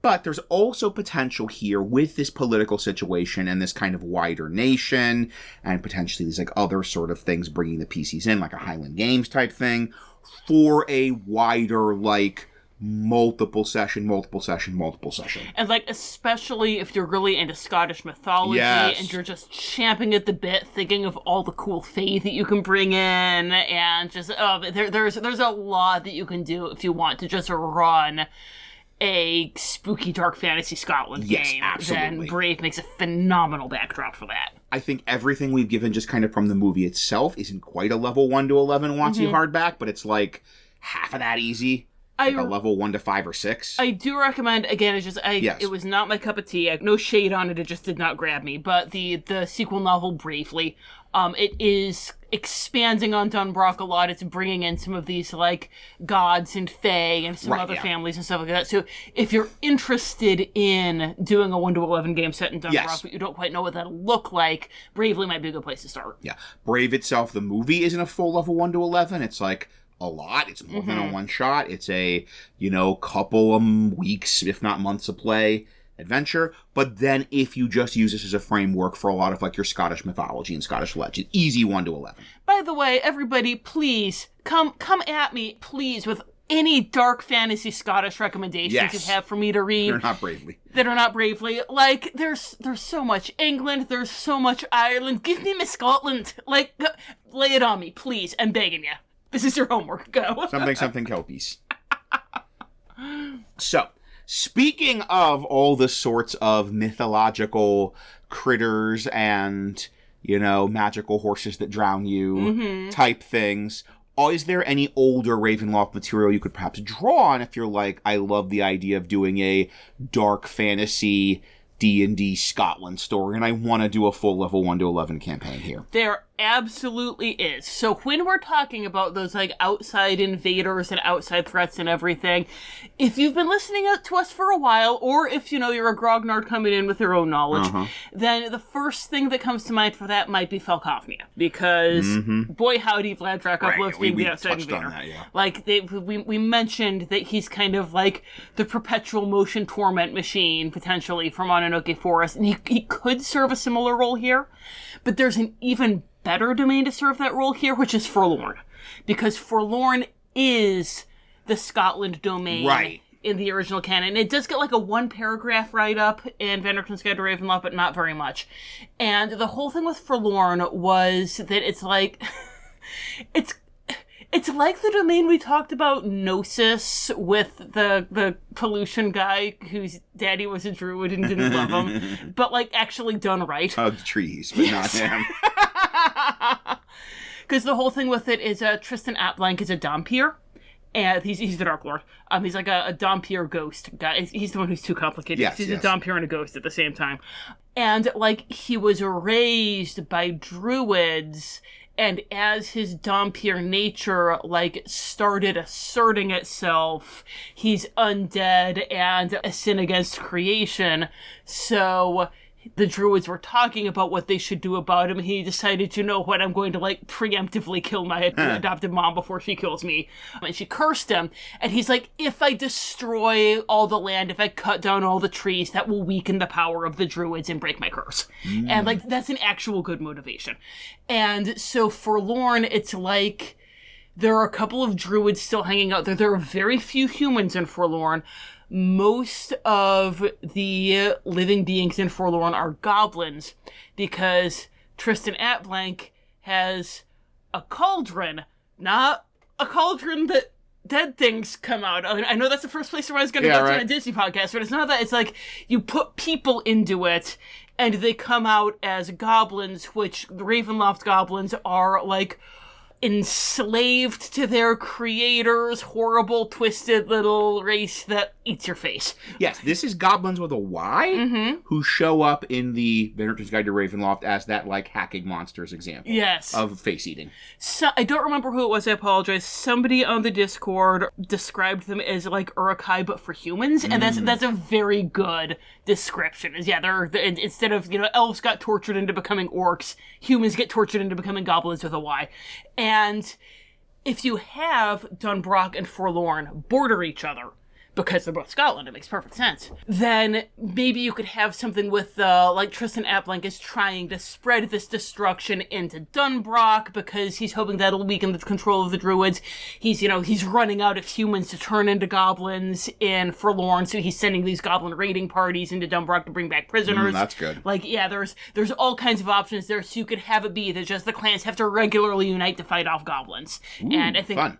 I think that works really well. I mean, Forlorn, I know, if I'm remembering the cover of the box set correctly, has your Loch Ness Monster. It does! And, like, if you're doing a level 1 to 11 Brave DunBroch, you have to have a Loch Ness Monster. She's an undead Loch Ness Monster. Nice. Yes. You can fight a zombie Nessie. Her name is Aggie, and she's Sick. awesome. Yes. And then, speaking of our, like, Celtic-themed domains, we had mentioned Tempest in the last episode, and, Tempest previously, it wasn't the folk horror domain, it was the dark fairy tale domain, kind of like what we did with Snow White. And there was a lot of, like, fae playing tricks and replacing people and all this. And if you wanted to do this, like, wider 1 to 11 Scottish Highlands dark fantasy game, you could take some of the Tempest material, because the idea of the fae, like, coming in and, like, sowing discontent and, like, pitting people against each other could play very well with these themes of kind of conflict and pride and everything. They're sort of spreading this dissension and spreading Mor'du's fate to everyone. And then, speaking of Mor'du's fate... we're going to be self-indulgent here. If we may be excused, a touch of self-indulgence. Bring in one of our own domains. We mentioned the Olympus domain. And how with that, the whole idea was it's this cosmic horror domain of you're a character in a Greek tragedy. You have a tragic fate, you cannot escape it. This was, just to clarify, for the Disney's Hercules domain. So go listen to it if you haven't yet. Yes. And so, you're stuck in your tragic fate, but you can't escape it. Unless you talk to a witch who can change your fate. Right. And then, maybe your fate is no longer going to be that you're going to be stuck taking care of the Titans forever and never being able to let them out to get revenge on your jerk brother. Maybe your fate is going to be you're a bear with a burning blue head. Who knows? That would be fun. That would be fun. But we specifically made tragic fate and dark fate a big horror element in our Hercules domain. It's difficult as it was to get a horror element of Disney's Hercules. We tried our best. But any kind of situation where you might have a PC that has this theme of fate. Like, even once again, bringing in something like, maybe if they're getting, like, Tarokka readings. If they're getting, like, the same Tarokka reading because they have a particular fate. You just made a face. Oh, snaps. What if somebody's a Titana reincarnation? Ooh, snap. What if you're doing the thing where one of your PCs is a Titana reincarnation? So sick. So good, yes.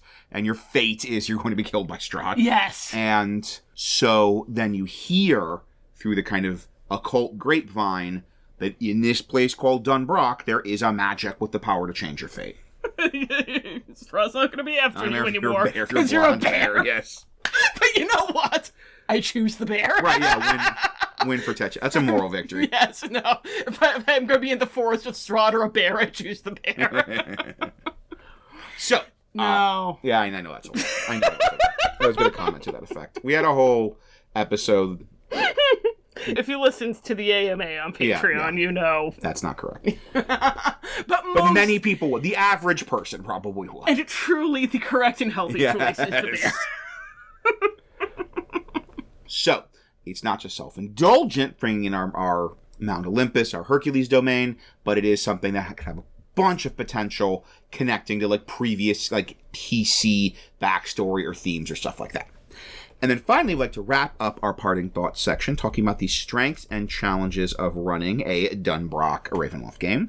Strength is great. Mm-hmm. As I keep saying, it's very D&D. Yes. Like, this is one of the most D&D movies Disney's ever produced, and not just because it's a fantasy in a kind of pseudo-medieval world, like they've got plenty of those, but because it has a lot of those D&D elements. It has a bit more combat. It has a bit more, like, magic being used in a kind of Dungeons & Dragons-y type way. I think it lends itself very, very well to D&D and to Ravenloft. Mor'du, as we've mentioned, is one part of what drew us to this, is the fact that he's a very unusual darklord. And I think that gives you a lot of narrative freedom and narrative space. So we mentioned we both really love the idea that, no, you can save Eleanor. Mm-hmm. You can do brave. You can heal this kingdom for a generation, and you're not limited by the normal kind of some of the Darklord status quo plot armor stuff. And, like, especially, I've mentioned a couple times that I usually don't use the Darklords in my games because they suck all the oxygen out of the room. And if that's you, this is the perfect domain for you. Because Mor'du, he's the Darklord, but he's just a big bear. And it can still be a presence. It can still be, we're doing all this clan politics, Merida's relationship with her mother, and then if the session gets kind of slow and saggy, bear attack! Yes! Then a giant werebear bursts out of the forest and attacks the PCs, and they have to fight him off. Or, 1d6 smaller werebears who are under his malign influence. Also, fundamentally, it's not just a generic-y fantasy, medieval kingdom. It's specifically medieval Scotland. And that's just, it's so cool. It's got such a, vibe that I bet a lot of your PCs are not going to need any kind of introduction. It's part of one of the strengths of Brave the movie. Yeah. That you don't need that much. The average viewer doesn't need that much introduction in, the idea of medieval Scotland. And there is, as we mentioned, a whole treasury of mythology, of history, of folklore, of monsters, of fairies, of Nessies, of bogans that you can draw on. And once again, I do not think I could make a better pitch to some of you out there than it is letting you do D&D Fantasy Scotland. Yeah, with Scotland, it's in a real sweet spot because it's it does have such a rich history. Everybody knows, the basics of what D&D Scotland's going to look like, but it's not overdone. Mm-hmm, yeah, it's, again, it's not like D&D England or even Ireland. I love Ireland, but Irish mythology is a well that's been gone to a lot more often than Scottish mythology is. And, people are going to be familiar with it. And also, if you are, of the Caucasian persuasion and you're worried about cultural appropriation, and you were listening to our stuff about the Indian monsters, right? Yeah, and the Jungle Book episode, and being like, "This sounds really cool, but am I allowed to do this?" You don't have to, even if you're not Scottish specifically, it's cool unless you're English. I mean, even if you're not Scottish specifically, it's cool. You can do Scottish monsters. You're that Prince William. You're out of luck. So, lot of strengths. But what about some of the challenges of doing this? The default story is very, hey, let's do the movie. Yeah. And it's, I hope that we've presented some ways to, still have bits of the mystery intact. Right, or put a different spin on it. Put a different spin on it, but it's still very her mom's a bear, then they have to resolve their differences, and, they have to hug. Yeah, they have to hug, and they shouldn't be a bear, I guess. So, Mor'du is unique, but part of his uniqueness is that there's not much there. Yeah. If you're not one of those people who doesn't like to engage the Darklord, if you do like to engage the Darklord, then this is not a great domain for you. Again, kind of the flip side, the challenges and the strengths. Yeah, it's the negative side of that, of the average Darklord, is that they suck all the oxygen out of the room. Mm-hmm. But the positive spin is it is this very, towering, rich, distinct, Byronic presence that the whole can be this kind of star the whole setting orbits around, and like your whole story can orbit around. Yeah. So like Curse of Strahd is a cool adventure. Castle Ravenloft is a really cool spooky dungeon crawl, but it is that towering figure of Count Strahd von Zarovich. Yes. That like is the star that it all orbits around. That's why we're coming back to that all these decades later. Yes. Not just because it's a cool spooky castle. And then, like, you know, getting back to the fact that you're discovering that Eleanor's been turned into a bear and helping her mom, the emotional core of the story is, like, a specific relationship between two NPCs, which is always an issue. Yeah. And you can't really have PCs fill this role unless one of your PCs is willing to turn another PC that they have a rocky relationship with into a bear. Which is so, congratulations. I mean, that's going to be great. Yeah. They're going to have so much fun if, like, the ne'er-do-well bard and the paladin who's always butting heads with them, and if one of them turns the other one into a bear, they're going to have the best session ever. But you gotta have a party that's willing to go for it. Or if you have this very specific situation of you have PCs that are, like, family or have some kind of bond, like intense familial type bond that is fraying because of like, you know, wounded pride and misunderstanding and not listening to each other, then once again, you could be having that situation be paralleling them and helping them to kind of recognize and resolve their own internal like PC tension. But that's a super specific scenario. Like they don't have to literally turn their mom into a bear, but they can see that Merida turned her mom into a bear. Oh no, in another world, might I have turned you into a bear, my sister who I adventure with? Or like my sister back home, who's a major part of my backstory and who I'm going to interact with again when we go back to Barovia. But yeah, that's very specific. Yeah.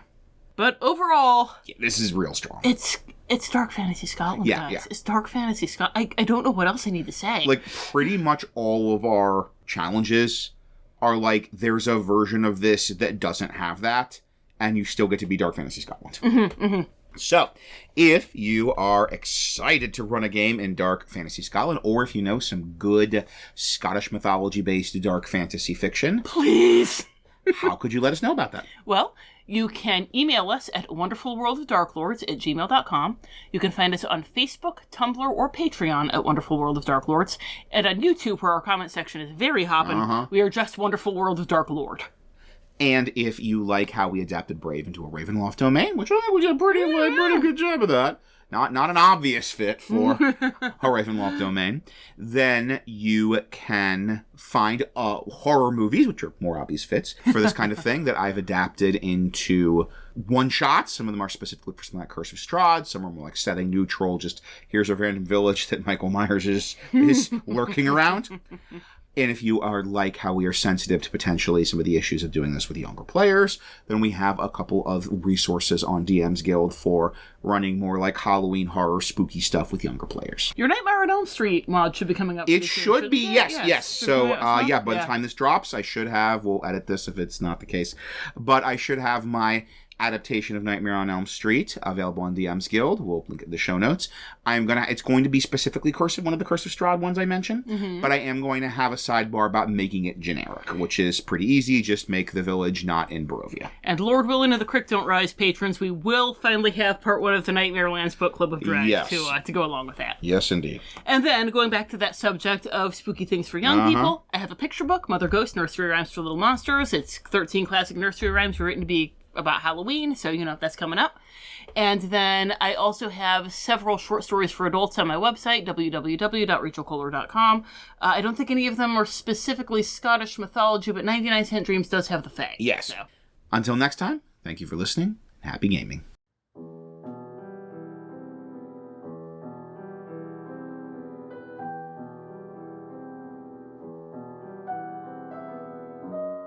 Parting thoughts. Obviously, the witch's side business would have involved turning me into a bear, yes? And the bear who failed to forget his troubles was Mor'du? If the prince from the stories had turned into a bear, that would explain why he vanished. Perhaps becoming the immortal demon bear that plagues the kingdom, or perhaps becoming the progenitor of some intelligent and malicious supernatural bear species. Whatever the exact nature of the curse, the prince's treachery is a lingering blight on the hearts of DunBroch's people, even as Mor'du is a lingering blight on the forest. Although there were difficulties, DunBroch felt like nothing short of a holiday compared to several of the lands I have surveyed recently. Casting Fly makes even the most vicious bear less of a threat. I doubt I will be able to say the same of the next domain on my itinerary. Although I have had ample exposure to the undead of late, not all undead are the same, and there are unsettling stories about these cauldron-born. Regards, D.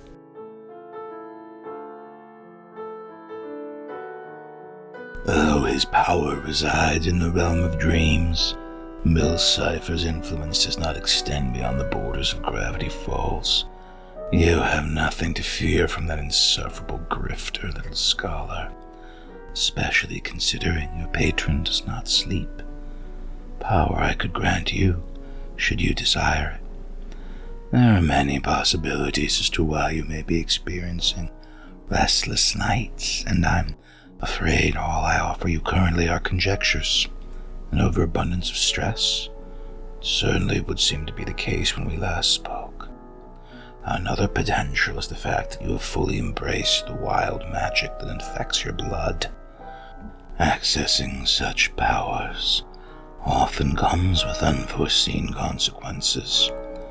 It could, of course, be something entirely unrelated. Despite your somnambulism, you have done well.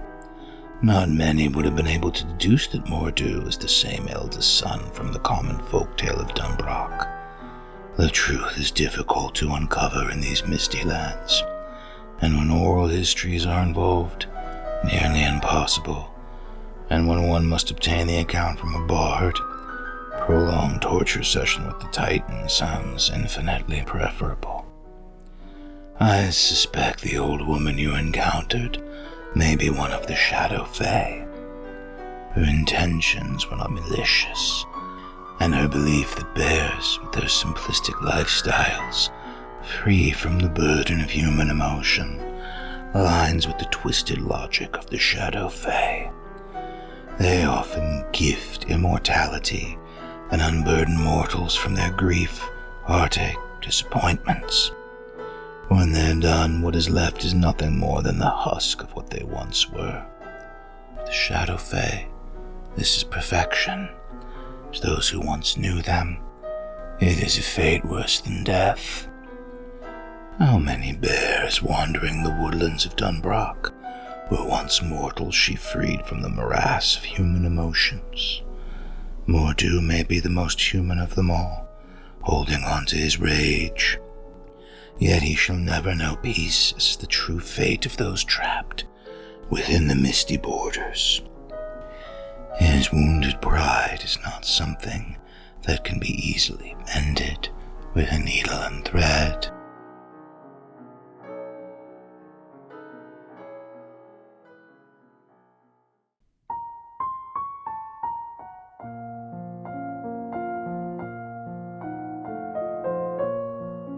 This has been The Wonderful World of Darklords. We have no affiliation with Disney or Wizards of the Coast. All music recordings used in this episode are in the public domain and were obtained through museopen.org. Titles and links are in the show notes. Dialogue for Yensid was written by Aslan Rex himself, who you can follow on Tumblr at Darklord Aslan. The Wonderful World of Darklords logo was designed by Haylight Jones. You can find links to their work in the show notes. If you'd like to support the show, look for us on patreon.com or find our tip jar on Red Circle. Thanks for listening.